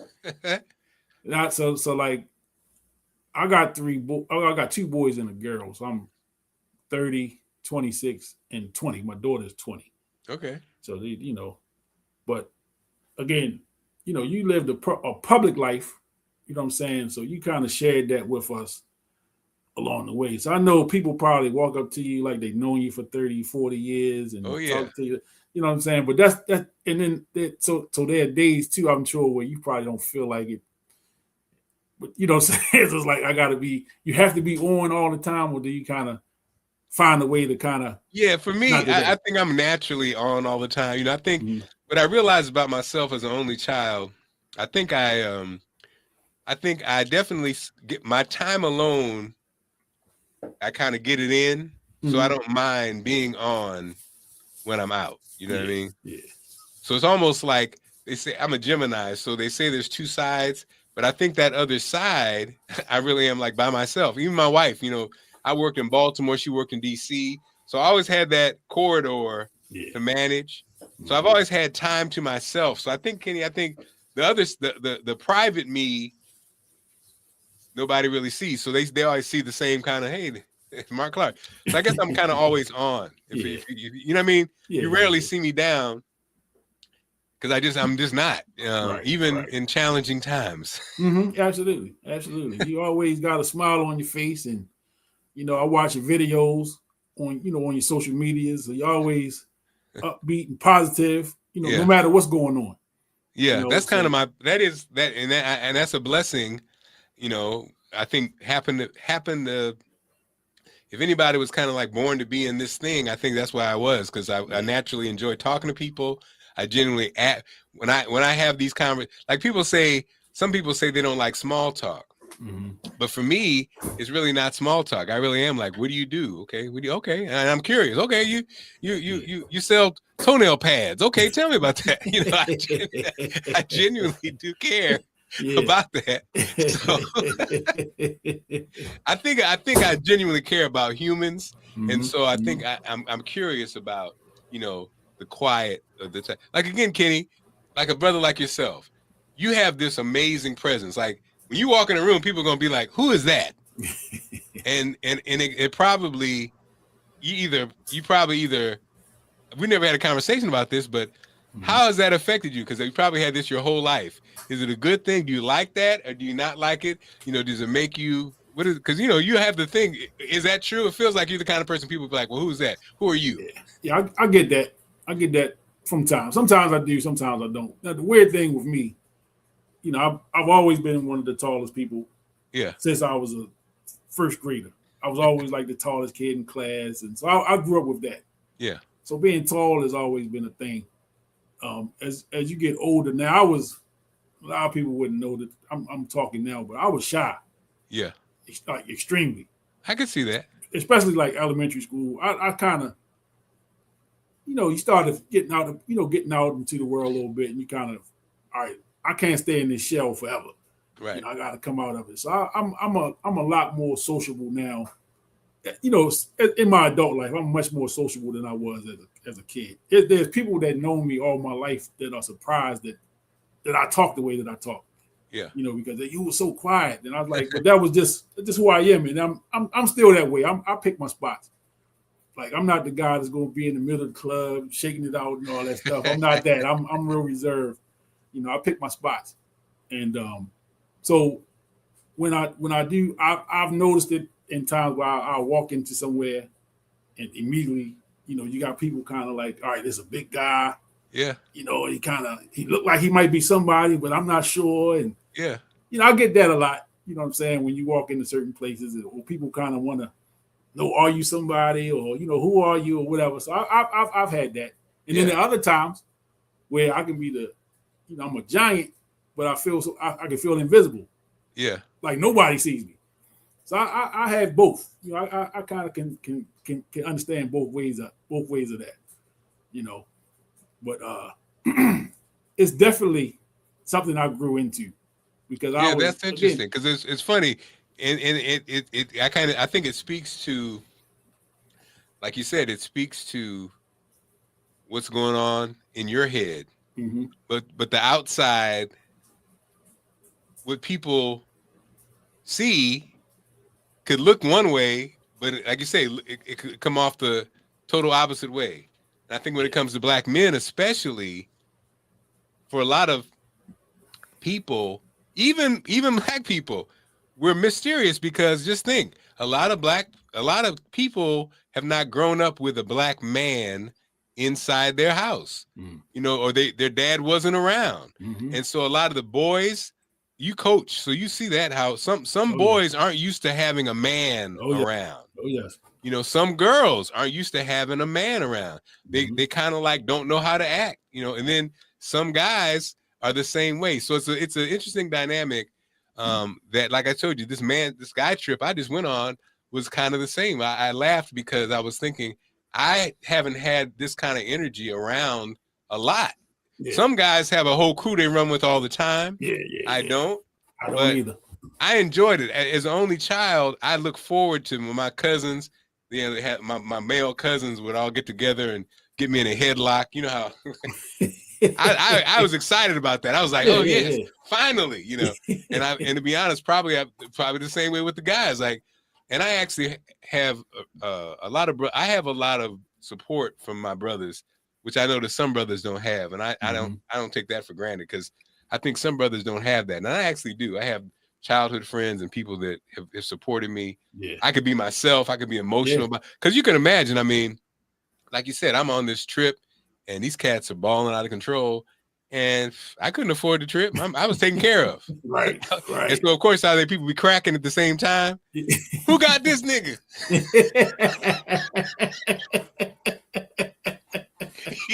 You know, you be trying to have. He was trying to have pride, but he was cracking on you. Yeah. Oh, we just mess with you, man. We got you, man. You're like, okay. Yeah. I'm going to claim you on my income tax, man. Damn. So again, it's like, but like the male energy, but also the love. That's the piece that I think some guys don't have. Don't have it. And see, now I was not the only child, but I had a weird kind of dynamic because I'm my mother's oldest child, and there's a 9-year gap between me and my sister, my next sister from my mom. So for 9 years it was just me. Unless I went to my grandmother's and around. Now my dad had other kids, so I would I'd get around my sisters and stuff when I was at my grandmother's house. But when I was at home, it was just me for the first 9 years, and then wow. So you're kind of like only child, kind of. Yeah, and then even at 9, I mean they baby. So my two younger sisters are 9 and 10, 11 years younger than me. So I wasn't hanging around them. You know what I'm saying? And so it really, at my house, it was just me. Yeah. So again, I think that's how I fell into sports.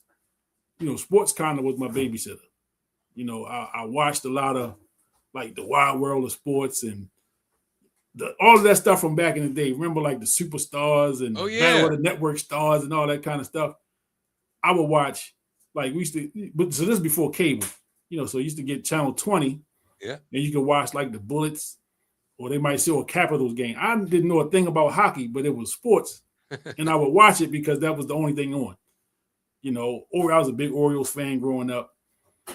I never really got into the Colts because they sucked by the time I really started paying attention to sports. They were horrible. So I missed the the Johnny U and the Burt Jones early years. By the time I knew who Burt Jones was, he was always hurt. Yeah. And the Colts were horrible. You're right. I went to a couple of Colts games before they left town. I went to maybe 2 or 3 games before they got out of here. And they were just bad. They were just bad. Like, so that never gets talked about.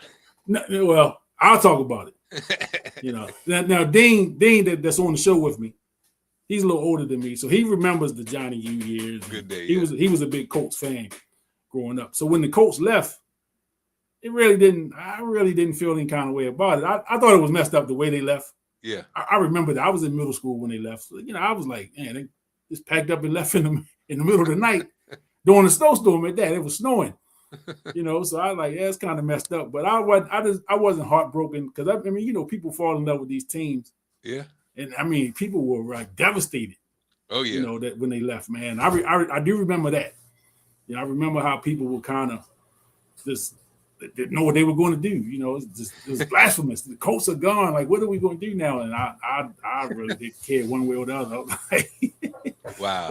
They stunk, and I wasn't a fan like that. And I was like, well, now I didn't know that it would take us this long to get another team. Well, really, I didn't think we ever have another football team. Truly. Yeah, no, it was right.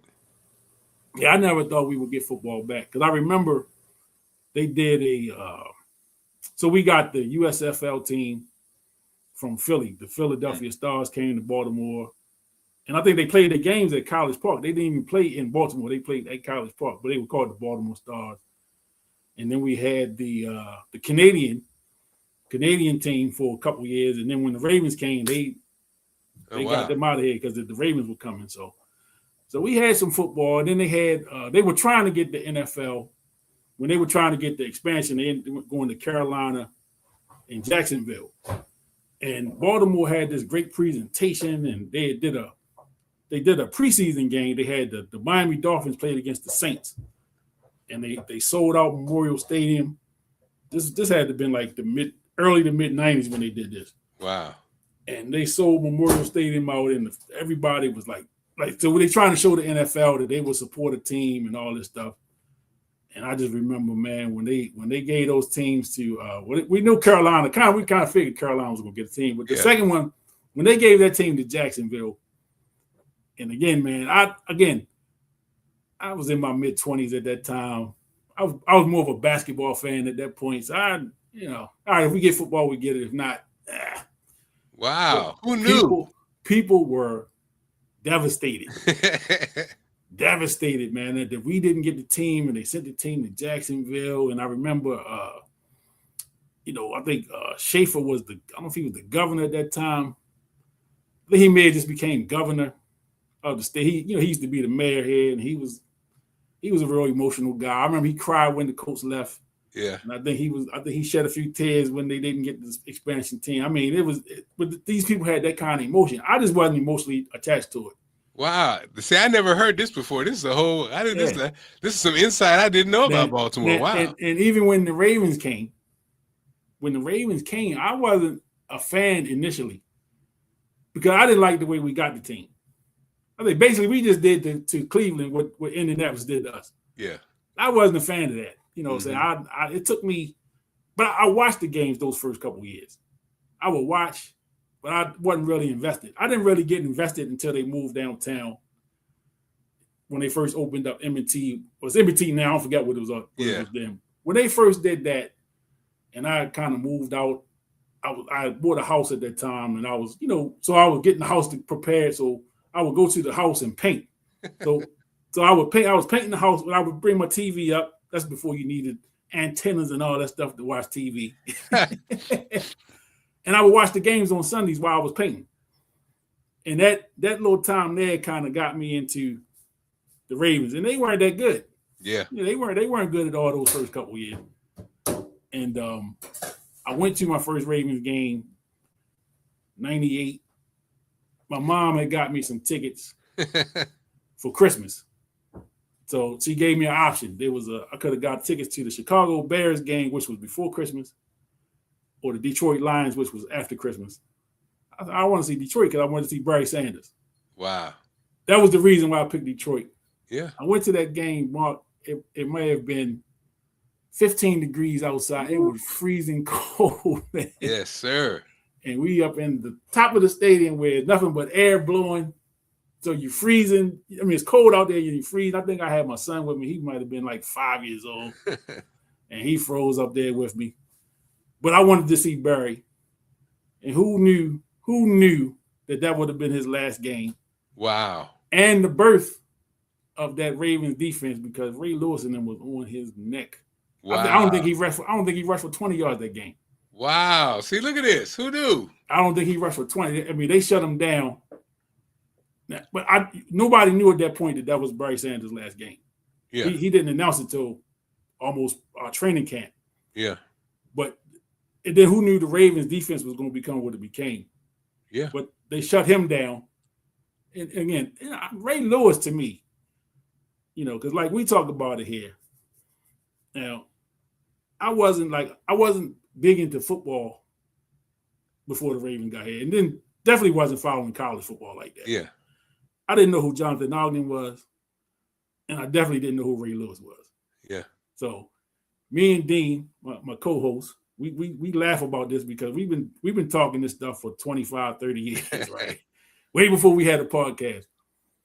And both of us, if it was up to either one of us, with the very first pick the Ravens had, we'd have both took the running back from Nebraska at the time, Lawrence Phillips.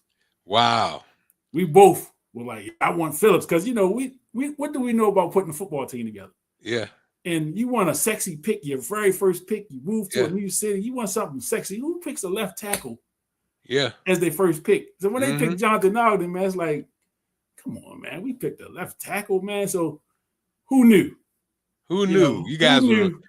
I was in St. Louis with Lawrence Phillips. I was in St. Louis with him, and I saw how it was funny because I saw not that he was a sympathetic character, but it does. You saw how these guys with the wrong surroundings. Yes. Like I remember, so Lawrence Phillips got into trouble. They were having lunch at like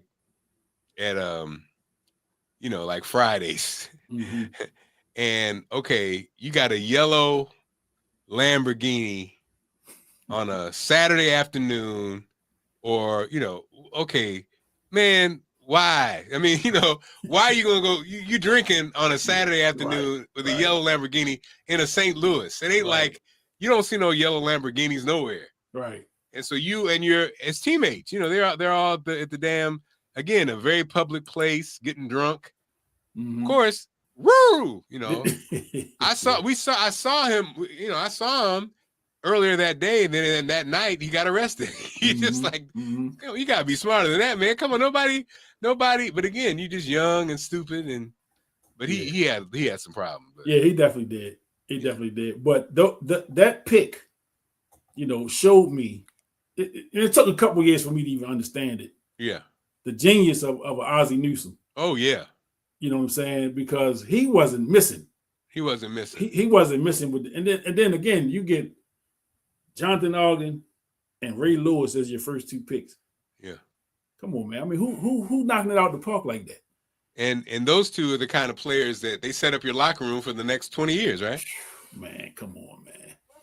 Come on. Because I remember I interviewed Bart Scott, and he said how, you know, you come to the Ravens, and at first you'd be like, man, I ain't doing all that Ray Lewis rah-rah shit, man. I ain't doing that. He said, after you get in there, though, you because you think, I mean, that's it. I mean, you coming in here, you ain't coming in. It's almost like the, you know, like you say, you had Ray, who's like the over the top guy. Then you had Jonathan O, who's just a freak of nature. Yep. I mean, Jonathan O said he never felt. He said he wasn't it wasn't until he was 7th year that he felt competition.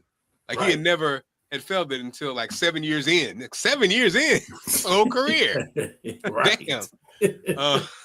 But you know, you come to the Ravens, you're gonna get your mind right because you had to. Yeah, you had to.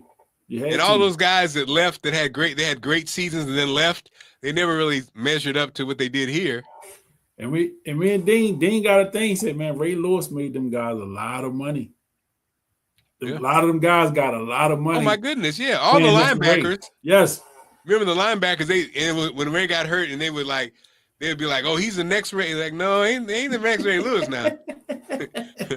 Takeo Spikes, your man in Chicago, Arrington, all these guys were supposed to be the next Ray Lewis. Now, you were around. You guys were around. Do you remember around, I guess I want to say 2004, 2005, when Ray Lewis was going to be a free agent? And the buzz, it was fans and it was people in the media, was basically saying, let him go. Yeah. We don't need him anymore. Yeah. And I was sitting here saying, you people are out of your effing minds. That's crazy. Yeah. This is a once in a generation type of guy. Yeah. Whatever it takes to get him here, you keep him. Mm-hmm. We're not going to see this again. Yeah. We are not going to see this again. And then, for the, they want to say, well, the speeches and the rhyme, all the stuff that come with Ray Lewis, the dancing. People were tired of the dancing. And I just would listen to this stuff because I was really, at the time I drove for a living. So I listened to a lot of sports talk. And I would listen to these people calling in, talking about, man, we can let Ray go. We can replace him. And this guy step up. And I said to myself, these people are out of their minds. These are the same people that told us Kyle Bowler was going to be a Pro at one time too. Oh, yeah. You know what I'm saying? So I always took that with a grain of salt. I'm like, okay, you on one hand talking about Kyle Bowler, who I've never evaluated an NFL player once in my life, but I know he can't play. Yeah. He can't play. And I'll take that to the bank and I'll share this with you. So you remember, I'm sure you remember Zeus, Orlando Brown. So Orlando Brown is somebody I met just out and about. I used to run into him all the time. So we used to run into each other so much. It was almost like we were boys. Yeah. I see him in the supermarket one night. So I want to say this was 2007. Kyle Bowler had two back-to-back games where he lit it up. And both of them were on like prime time. But the Ravens weren't going to the playoffs at that point. The season was over. But he had two back-to-back games where he lit it up. And the media was going crazy. Oh, man, this is what we've been talking about. And he's showing us the potential. So going into next year, and the next year they brought Steve McNair here. So that's what they thought about that. So I see Zeus, and we do our regular speak, and we kind of, what's going on, whatever, keep it pushing. And I said, you know what? Let me ask this brother why I got him. So I double back. I said, man, let me ask you a question. He said, what's up? I said, can the quarterback really play? Mm-hmm. He said, who? I said, your quarterback, number 7. I wouldn't say his name. He said, man, you see that motherfucker, man? You see him tripping all over his feet? You know he can't play. I said, say less. Say no more. And I, you know, so this is somebody that's out there with him every day. Yeah. He knows what's going on. He said, man, don't pay that stuff no mind. He said, he is what he is. You know, I said, I don't need to hear another word. Wow. Thank you. Because I've been saying it, but, you know, I got people that believe in him and they want to believe in this kid and he works so hard and he can't play. Yeah. You know, he can't play. And I don't know. I don't know where he's at now. But he made a lot of money. He's at home. Yeah, he's definitely home somewhere. You know, he made a lot of money. You know, and he went. I know he had a couple stops when he left here.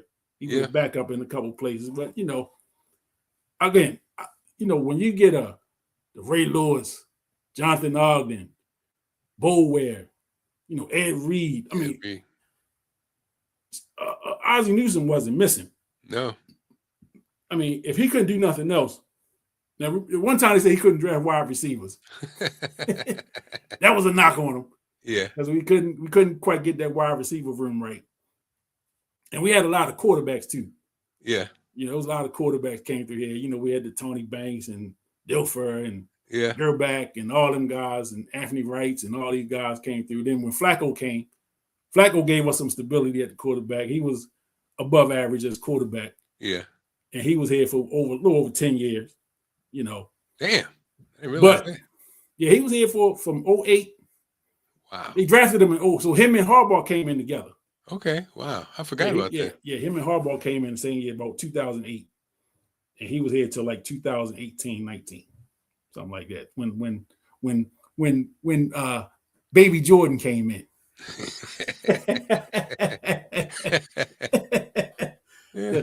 Lamar, the Marvelous Jackson. You know, another lightning rod of a subject around town, man. So I know we talked about Lamar when you were on with us a couple years ago. I don't know if it's even been a couple years ago, but when you were on with us before. Yeah. I think it might have been around contract time when he was trying to get his contract. Yeah, yeah. So it's been a couple years. And just again, he's another one. People saying just let him go, get rid of him. You know, he'll never get any better than what he was. He had the MVP season. Cut him while you can. Trade him and get what you can get for him. And I don't know, man. I think some people just the emotion of it, you know, or they were so invested in him not being any good. Yeah. And they just can't let go of that. And then he goes out and win the MVP, and he's been in the running. He's got 2 MVPs. Yeah. You know, he's always in the running. The Ravens win way more than they lose since he's been the quarterback. I mean, so it's like they keep moving the goalposts with this kid. Yeah. Well, he can't win the Super Bowl. I'm like, well, he's not out there by himself. Right. You know what I'm saying? He's not playing by himself. It is a game. It is a team sport. You know, and of course, he owns up to his stuff. You know, when he hadn't played well, he'd be the first to tell you, hey, I got to play better. Mm-hmm. But, you know, Andrews dropped that ball. You know, the couple 2 years ago in Buffalo. Who dropped the pass? Who missed the pass this year in Pittsburgh that would have got him in the playoffs? Yeah.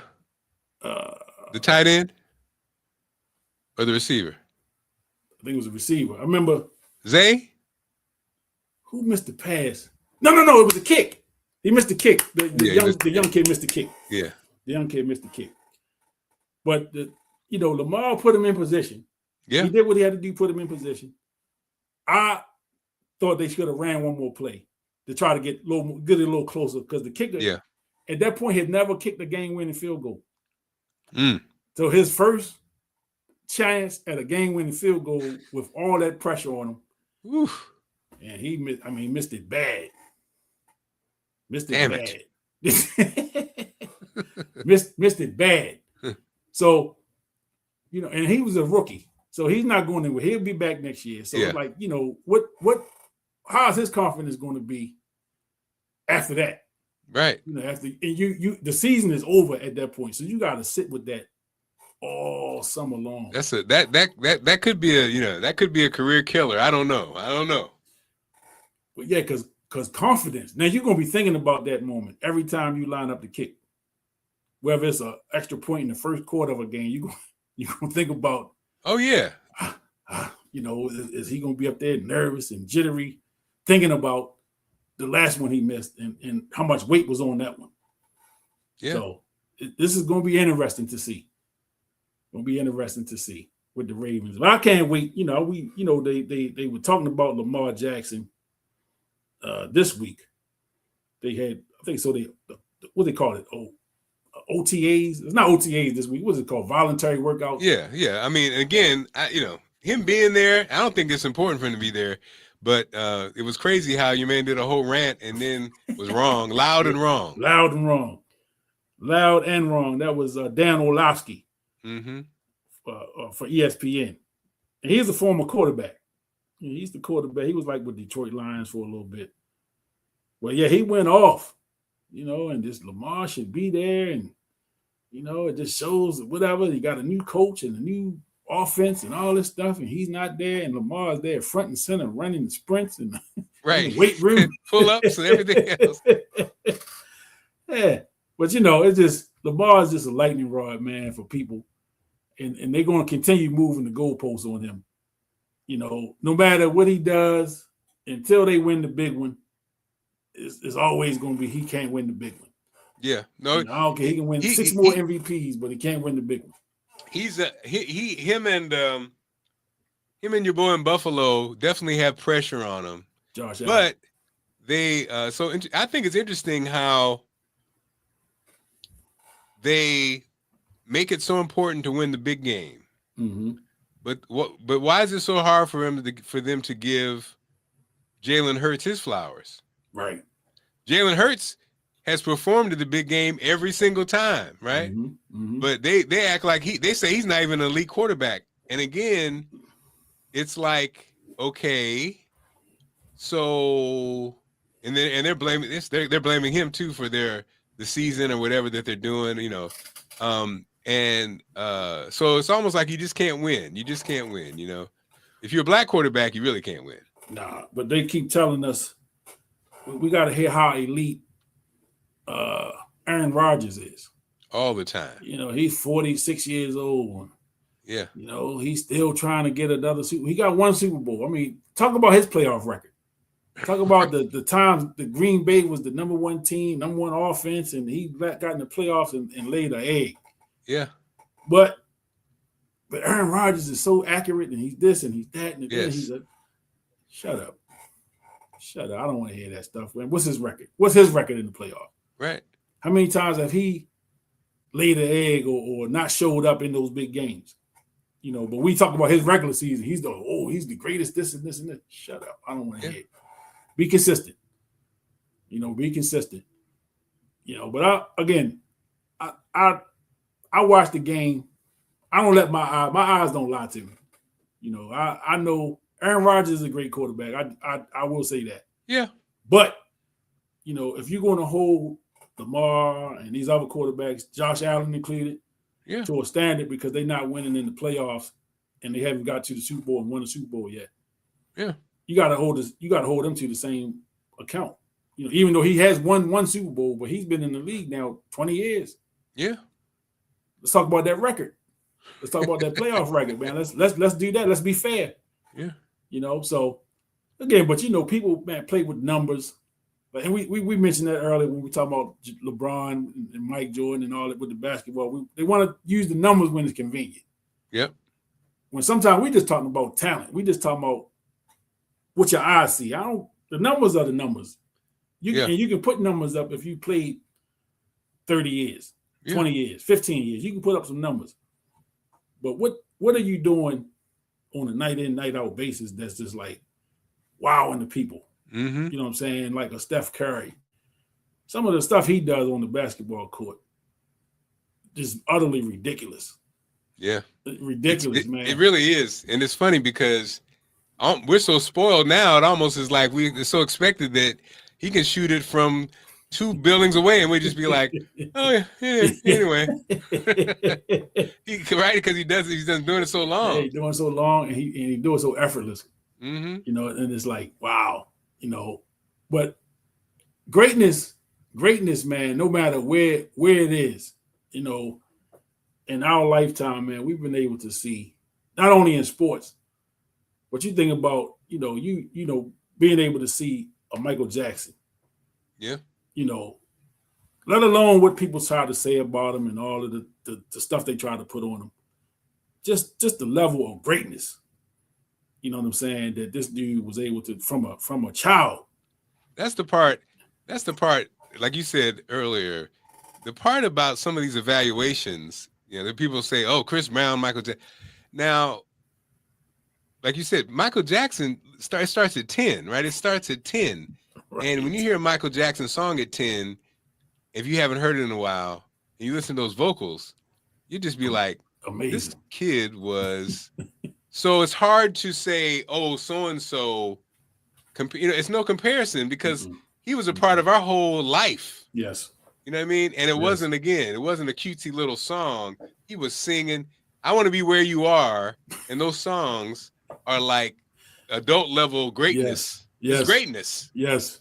But then you hear people. Then even you hear Quincy Jones say, "Well, Tevin Campbell was a better technical singer than Michael Jackson," and you're like, now, granted, it's Quincy Jones, but you're like, okay, Quincy, what are you talking about? You're right. I don't give a damn. You could again put on "I Want to Be Where You Are," yes, and put on any Tevin Campbell song when he's a kid. Mm-hmm. I don't give a damn about technical or not.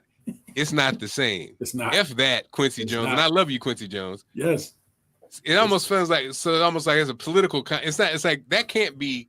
I mean, technically, what are we talking about? Like you said, it's almost like when they talk about quarterbacks. Yes. Like, what are you talking about now? I don't give a damn. Yeah. Tevin Campbell compared to Michael Jackson. Give me a break, Quincy Jones. And again, sometimes people say things, I think, for argument's sake. Because Michael had just been up here. Like when Michael Jackson passed away, right? This is like 2009, I guess. My daughter was like 3. My youngest son, he was probably like 7, 8. So they got Michael Jackson in their life experience. So he was still this type of person to them. Yeah. But I remember my son asking me why was it such a big deal that he died? And me trying to put it into words, I really couldn't find the words to explain how huge of a personality he was. Yeah. Because I grew up in it. And my conscious level of Michael Jackson, mid-70s on. So I don't really remember the Jackson 5 when it happened. I kind of caught that after the fact. I remember like the Jacksons all the way to the end. Yeah. And he was always a huge personality. Yeah. For me. But I talk about the 80s. The run he had in the 80s where, with the Thriller. Yeah. And there's no internet. Everybody didn't have cable at that time. You know what I'm saying? And Michael Jackson was on TV somewhere every day. Yeah. Something about Michael Jackson. It was unreal. The level, the amount of coverage that this guy had. Yeah. And anytime he had 30-minute specials in prime time on like CBS for video releases. Yeah. When I remember when they dropped the "I'm Bad" video, that was like on network television on like a Wednesday night or something. Like in prime time, like who else could have done that? Yeah, that was crazy. Matter of fact, who else could have afforded to block the time off? Yeah. But I mean, this is the type of person we were dealing with. This is the level of stardom. And again, stardom is different now because of the internet. Yes. And social media. Access. And everybody can, let me not say everybody, but people can become superstars kind of because people can kind of see you a little more frequently. They can kind of key you in and boom, boom, boom. This was pre all of that. Yeah. And this dude was like here. Like I remember I was in 6th grade when the Motown 25. Oh yeah. And I remember, so I think the show came on like a Sunday night. Yeah. that Monday in school. It's So you know crazy. everybody in school moonwalking. Everybody trying to do the moonwalk. Yes. But I remember my math teacher, my 6th grade math teacher, this little short white lady. She was amazed, and we would classroom we had a rug, so you're not sliding on the rug. And she was moving, trying to see what was that move he did, and I'm just sitting there like this is crazy. Yeah. This is crazy, but this is the impact this guy had. Yeah, that you're right. That was definitely a viral performance. Yes. Calling people. Did you see that? Yeah, yes. It was crazy. Yeah, but you know, we can talk about viral moments before there was an internet. Mm-hmm. You know, and so like I said, you with your perspective, being in radio, like what's your love affair with music? Like are you like a music connoisseur or yeah? So like I'm a music. I would probably fit into music connoisseur. I also played in the band. You know, I played music, so I was a musician / radio guy. Yeah. Though I wasn't a DJ, like, you know, I wasn't a mixer and stuff like that. So but I'm not a fanatic, but I'm definitely a music guy. And I'm definitely a tastemaker type. You know, I grew up, you know, I played in jazz band. I played, you know, I was kind of like, you know, I'm pretty well schooled in music. So let me break some news to you. I know you don't know these things about me. So I played trombone from the 4th to the 9th grade. Okay. And I was pretty good at it. Because I had a thing for music. So I naturally just I always loved music. I was good at it, but I didn't work at it. Yeah. I didn't practice. I like playing, and I could learn the music pretty quick. So I always sat in the first seat from the 4th till I got to the 9th grade. When I got to the 9th grade, there was a guy that was a little better than me. And my ego, man, because I was always in the first seat. And I was always good at it. But he was a beast. You know what I'm saying? And so that humbled me. But I knew I didn't want to play music after that anyway. I wanted to play sports. Wait a minute, it didn't motivate you? It made you put it down. I picked the basketball up full time at that point. Wow, okay. Interesting. Yeah. Now, I got a love affair with music. So I was a rapper for a couple about 10 minutes. You know, and I got some joints on cassette. You know, you got a cassette player, I'll let you hear some of my stuff. And I'm looking at my 1200s right now. Wow, okay. I was a DJ. Okay. I still got a closet full of records. So, you know, but I haven't got on the wheels in probably 15 years or so. But that's something I've been talking to some DJs recently about trying to get, because once it converted to like everything went from record to like digital, I backed away from it. So I never switched over. But I still had a love for it. I still mix records in my head. If I hear music, I'm always kind of, what would I play with that? You know, I'm still doing that in my mind. And I'm still connected to a lot of the DJs in town. I still, you know, I chat with them here and there, you know, just, you know, and like I said, I watched the Quicksilver thing with all the DJs on there. Yeah. So I'm listening. So I just like, man, it's one time I just want to, you know, get back one time. You know, I just want to do one party. And you got to do it, man. You got to do it. I'm going to do it. Yeah, that's my regret was I did not get into the mixing part. Yeah. You know, I was little. I wish I had gotten into that part because I knew I would enjoy it. Because I always tell the story about, you know, being from Springfield, it wasn't like we pulled our records together, and this one brother ended up he got all our records, but we didn't even have 1200s. So it was like there was no store to get 1200s. We had the the belt drive turntable trying to make yeah. it. And so we never got into the real deal, like, you know, I think kids in bigger cities had access to, you know. Yeah.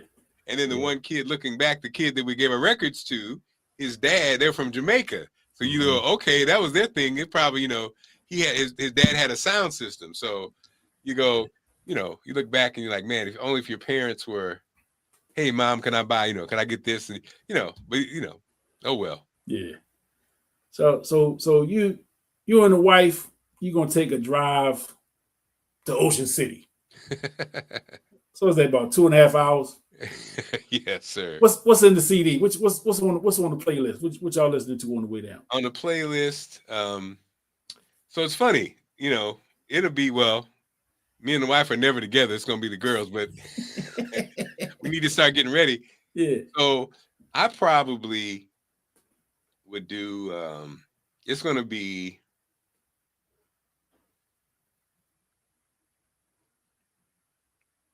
that's a good question, Katie. That's a good one. So in the old days, it would be when we go to Hilton Head every year. Okay. It would be the Wiz soundtrack. The girls grew up on the Wiz soundtrack. They grew up on Raheem Devon. They grew up on old Kanye. They grew up on well, you know what? It probably be right now even what's it called? Yacht Rock. You know, the Yacht Rock station with those the hits from the 70s and 80s, you know, like Kenny Loggins and Michael McDonald and Donald Fagen and those kind of hits. Yeah. It'd probably be Yacht Rock. It probably, for me, I'm on this new Kanye album. I like this new Kanye album. Don't tell nobody. I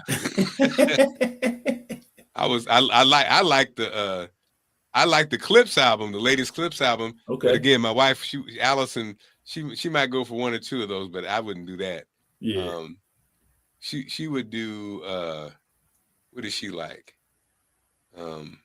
She likes she likes like the latest stuff, which is funny to me. Yeah. She likes the latest stuff, you know. Yeah. But if I'm in charge of the playlist, it'll range from Al Jarreau to Kanye to the Clips to Lauryn Hill to D'Angelo. Yeah. You know what I mean? Yeah.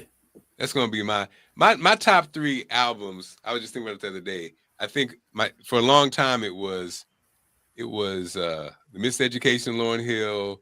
It was Prince, that double album from Prince with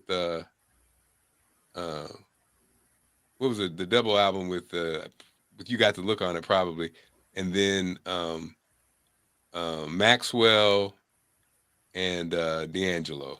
Okay. Voodoo. Okay. I might have to switch them out now, but that's the kind of vibe I probably be on. That's a good vibe to be on. You know, Sade, of course. Yeah. Again, the old Kanye, throw Jay-Z in there. What about you? Were you driving 2 hours? What you putting in there? The 70s, 80s R&B stuff got me in a chokehold. Okay. Like Earth, Wind and Fire and Mike Jackson, of course. You know, so it kind of put me in the mind frame of as a kid in the backseat of the car with my mother or father driving. Yes. And listening to whatever they listen to. That kind of music is kind of stuck to me. Yeah. Stevie Wonder is absolute genius. Yeah. Now, during the pandemic, you know, I working from home and I would just throw some stuff on YouTube. So one day I was just in a Stevie Wonder mood. So I plugged in Stevie and, you know, it just plays song after song after song. I bumped into Superwoman. Oh, amazing. At that time. And so, you know, you hear the first part of it, Mary Wants to Be a Super, you know. Yeah. When that thing broke down into the whole other song. Yeah. And I had to stop working. I was like, wait a minute. What is this? Yeah. So I think I had heard the song before, but I was a kid, so I didn't really pay any attention. Yes. So now as a grown man, I'm listening to that thing. Man, you talking about, I mean, man, this is two songs in one, first of all. The thing about Stevie Wonder that just amazes me, this brother haven't seen anything. But he sees everything. And he painting these pictures, man. It's like, goodness gracious. And then when you realize Stevie's playing them, he's playing all the instruments on a lot of his songs, man. And he's producing these things. I mean, he's putting these albums together. So it just again, man, they say, when you don't have one sense, your other senses kind of go to another level, man. But Stevie, man, some of his music, like Songs in the Kid Life, is probably one of my favorite albums. Yeah. Oh, I'm sorry. You're right. That's my top. That's in my top list too. I can listen to that without a skip, repeatedly. Without a skip. But Superwoman is not even on that album. Superwoman, that's I think that came out in 72, if I'm not mistaken. I was a baby. I was 1 year old in 72. So, but that song right now has got me kind of in a chokehold. I can listen to that song all day, every day. Yeah. It's just the musicianship in it. It's the breakdown from one part of the song, and then it goes into this whole other thing. Yeah. And it's like, man, this dude is a genius. Those songs that our uncles and them grew up on, like you said, that 70s, it really was like, it's like religion, right? Because what you realize is, again, we feel like things do progress, and so real music and real composition and real arrangements and real playing, that was a time, and it's like religion. Like you say, you're running one of those songs, man, and it'll blow your mind. Every aspect of it, the lyrics, the performance, the vocal, everything, the musicianship, everything about it. And you're like, it can't compare. And that's the thing that's kind of like when you look at this AI and stuff, you see what happens. Like, it doesn't compare. It's a different. It's like when they do the best producers and they'll say like Kanye West and Timberland and Quincy Jones. Like it's not. It's not the same. It's almost. I call it like a Quincy Jones can write. He can write all the parts. He can write the horns, the keyboards, trombone, da-da-da. Here you go. Here's the score. That's a whole different. But what they're doing, what the new guys are doing is, I call it like soundscaping. It's like they're shaping sound, but that's a whole different animal than when you can play. You can write and play and know the harmonies. That's a whole different animal. And I think those days. Those days are gone. I think we were the last generation where it was kind of a time when they say the pendulum swings back and the pendulum. Well, in this new modern thing, it kind of just goes it's a whole different direction. Yeah. Like what AI has done to music, it's not automated. It's crazy. Like it's crazy. I have an app that I could right now in 2 seconds write a song about this show right here to be a whole composition. Yeah, that's totally different than we thought it was going to be. We thought it was going to be more automated, like it sounds like a trombone. No, it's a whole different animal. but the days of like you said, that kind of music we talking about in the 70s, that's a whole different, or the jazz before that. It's a whole different thing. Yeah, yep, right, absolutely. So we didn't bounce around, hit a little bit of everything. But that's a good flow. You know what I'm saying? We hit everything, baby. Yeah, right. Hit it all. So before we get out of here, I did want to touch on the the Final Four was over the weekend, men's and women's. Michigan won the men's Final Four last night, beat UConn. It was an okay game. I just and watching it, because I coach, I thought UConn was dependent way too much on the three. It's tough to watch when you're missing them. Yeah, when you're taking that many 3-point shots and you're missing them, it's tough to watch. It's tough to watch. But I'm assuming that's just how they play. You know what I mean? And they're just gonna live and die with the misses. But it's tough for me to watch because I deal with younger kids, so you're trying to teach them how to play the right way, and they look at this stuff and think, well, this is how you're supposed to do it. Like, no, that's not how you're supposed to do it. Then on the women's side, UCLA just dominated South Carolina. I think UCLA's size was the difference to me. Yeah. The two big girls in the middle, posed problem for South Carolina. They couldn't get to the basket. And the length, even in passing lanes, South Carolina couldn't really even get passes off it. They were stealing those and going the other way with it. So this is like right from the beginning, UCLA imposed their will, and the game was never close, and they ended up blowing them out, about 30. And so now the narrative now is, with Dawn Staley is on the wrong side of history because she's been blown out the last 2 championship games. The women got 3 championships. Right. So now because they lose the last 2 and they lose them bad. Yeah. So now we're gonna say about Dawn, she's not a good coach without the wrong side of history. Yeah, whatever, man. Get out of here. Then she come back next year and she win by 30. Then what they gonna say? Yeah.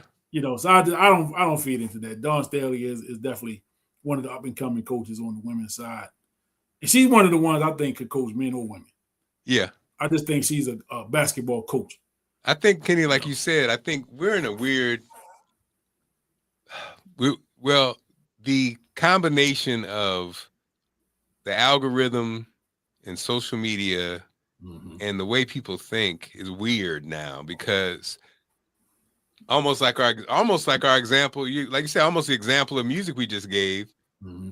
So when you talk about the fundamentals, but now everybody shoots threes, it kind of like is it's a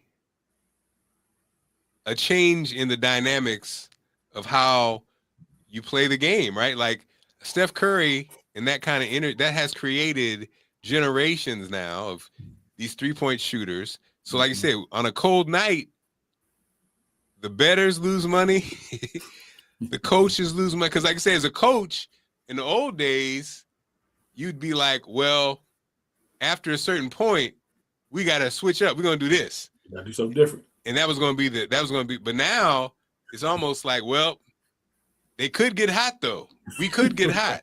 Yeah. So now you wait in this third quarter and this thing ain't happening. What are we going to do? Are we just going to, so it's kind of like, it's a different, it's not the same game anymore. It's not the same game anymore, right? Not the same strategy. It's not the same. They're going to live and die with them threes.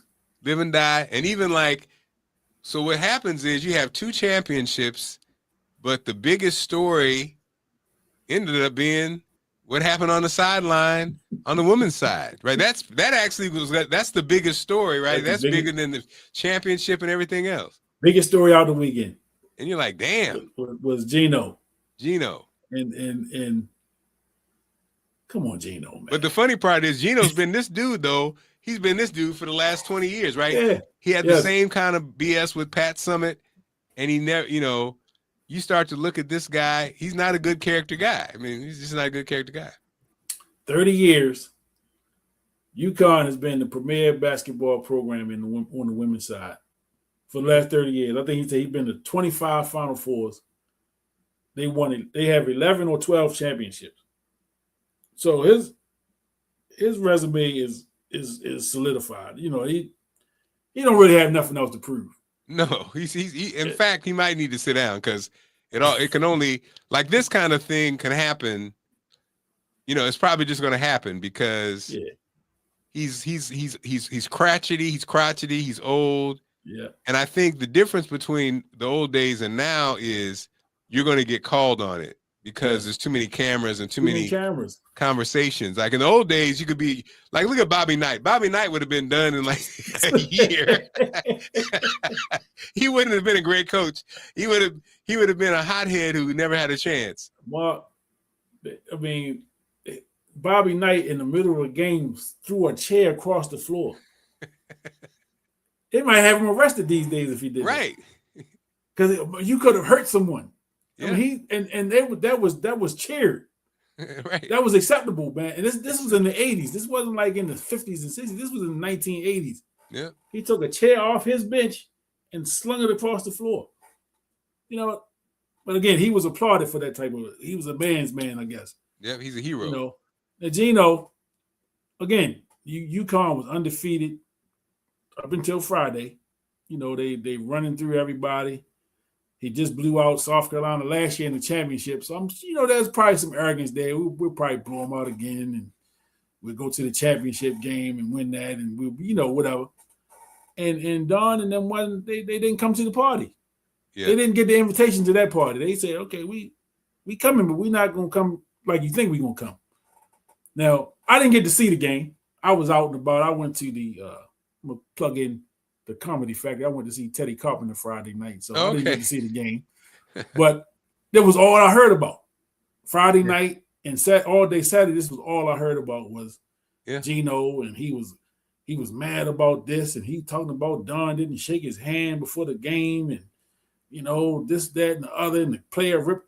He talking about his player had a jersey ripped. She ripped her own jersey. It's on camera that she ripped that, and it's on camera that Don went and shook every hand, including his, pre-game. Right.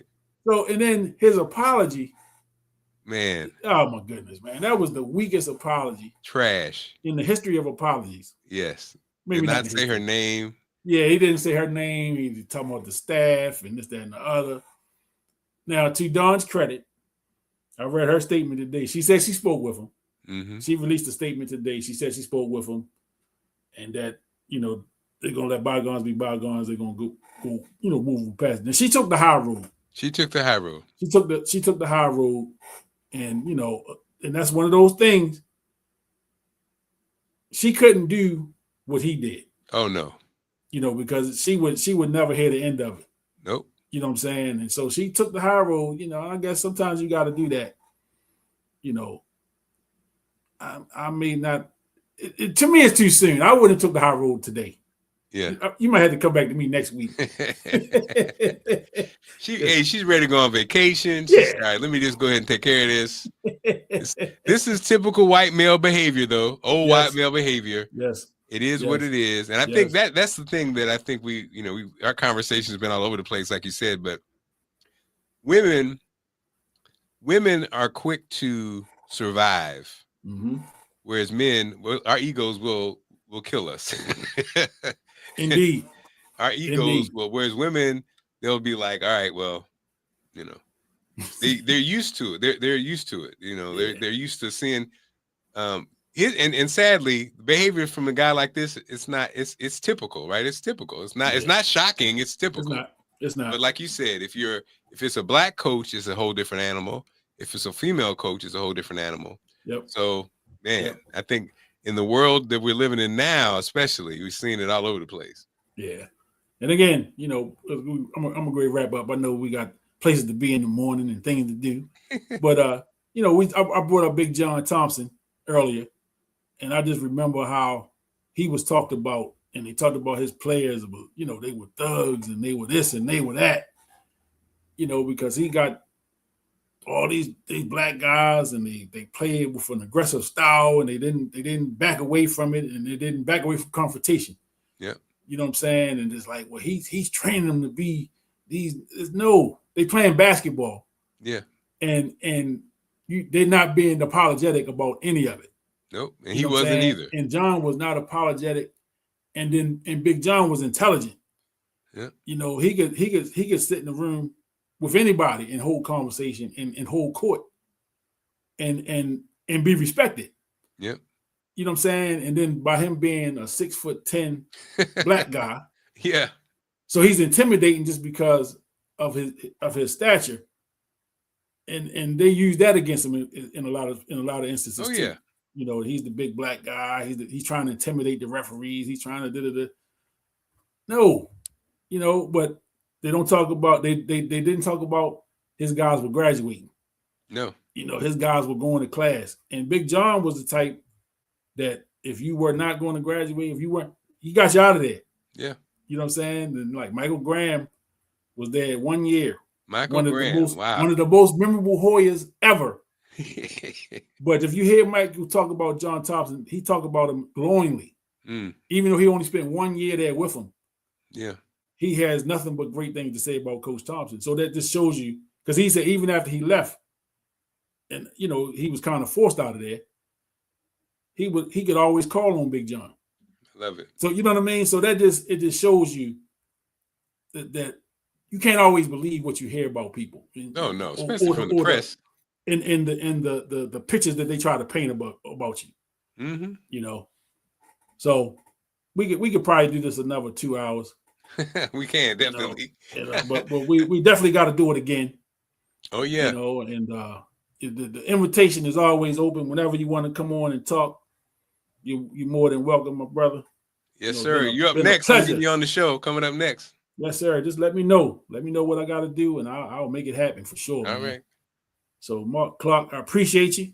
Appreciate you too, brother. Got a little insight. Got to know you a little different. Even though I've heard some of the stories, got to share with my listeners, some of my people, man, so they get to know you a little better. But again, appreciate you. Thank you for joining, man, and we will see you when we see you. Peace, brother. All right, take care, brother. Have a good night. You too. Thank you. Marc Clarke from the Big Fat Morning Show, man, joined me. He was my guest tonight. I'm about to wrap it up. It's been a couple hours we've been on here, 2 hours, 30 minutes. We've been rolling.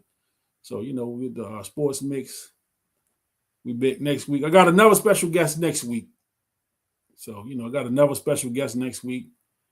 Local basketball player, played at the University of Maryland.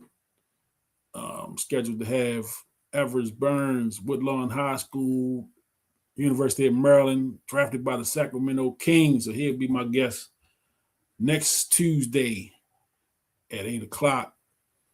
Appreciate everybody for tuning in. Appreciate everybody for rocking out with me, man. For those I didn't get to give shout outs, I see my guy Thad checked in, my guy Johnny B was checking in, my man Tony O was checking in, my man Bobby Rome checked in. So appreciate y'all, everybody that tuned in on YouTube, people that was over on TikTok that was checking me out. Well, not TikTok, on Instagram that checked me out. Appreciate y'all for tuning in. We will be back next week. But y'all have a great rest of your week. And we will see you when we see you.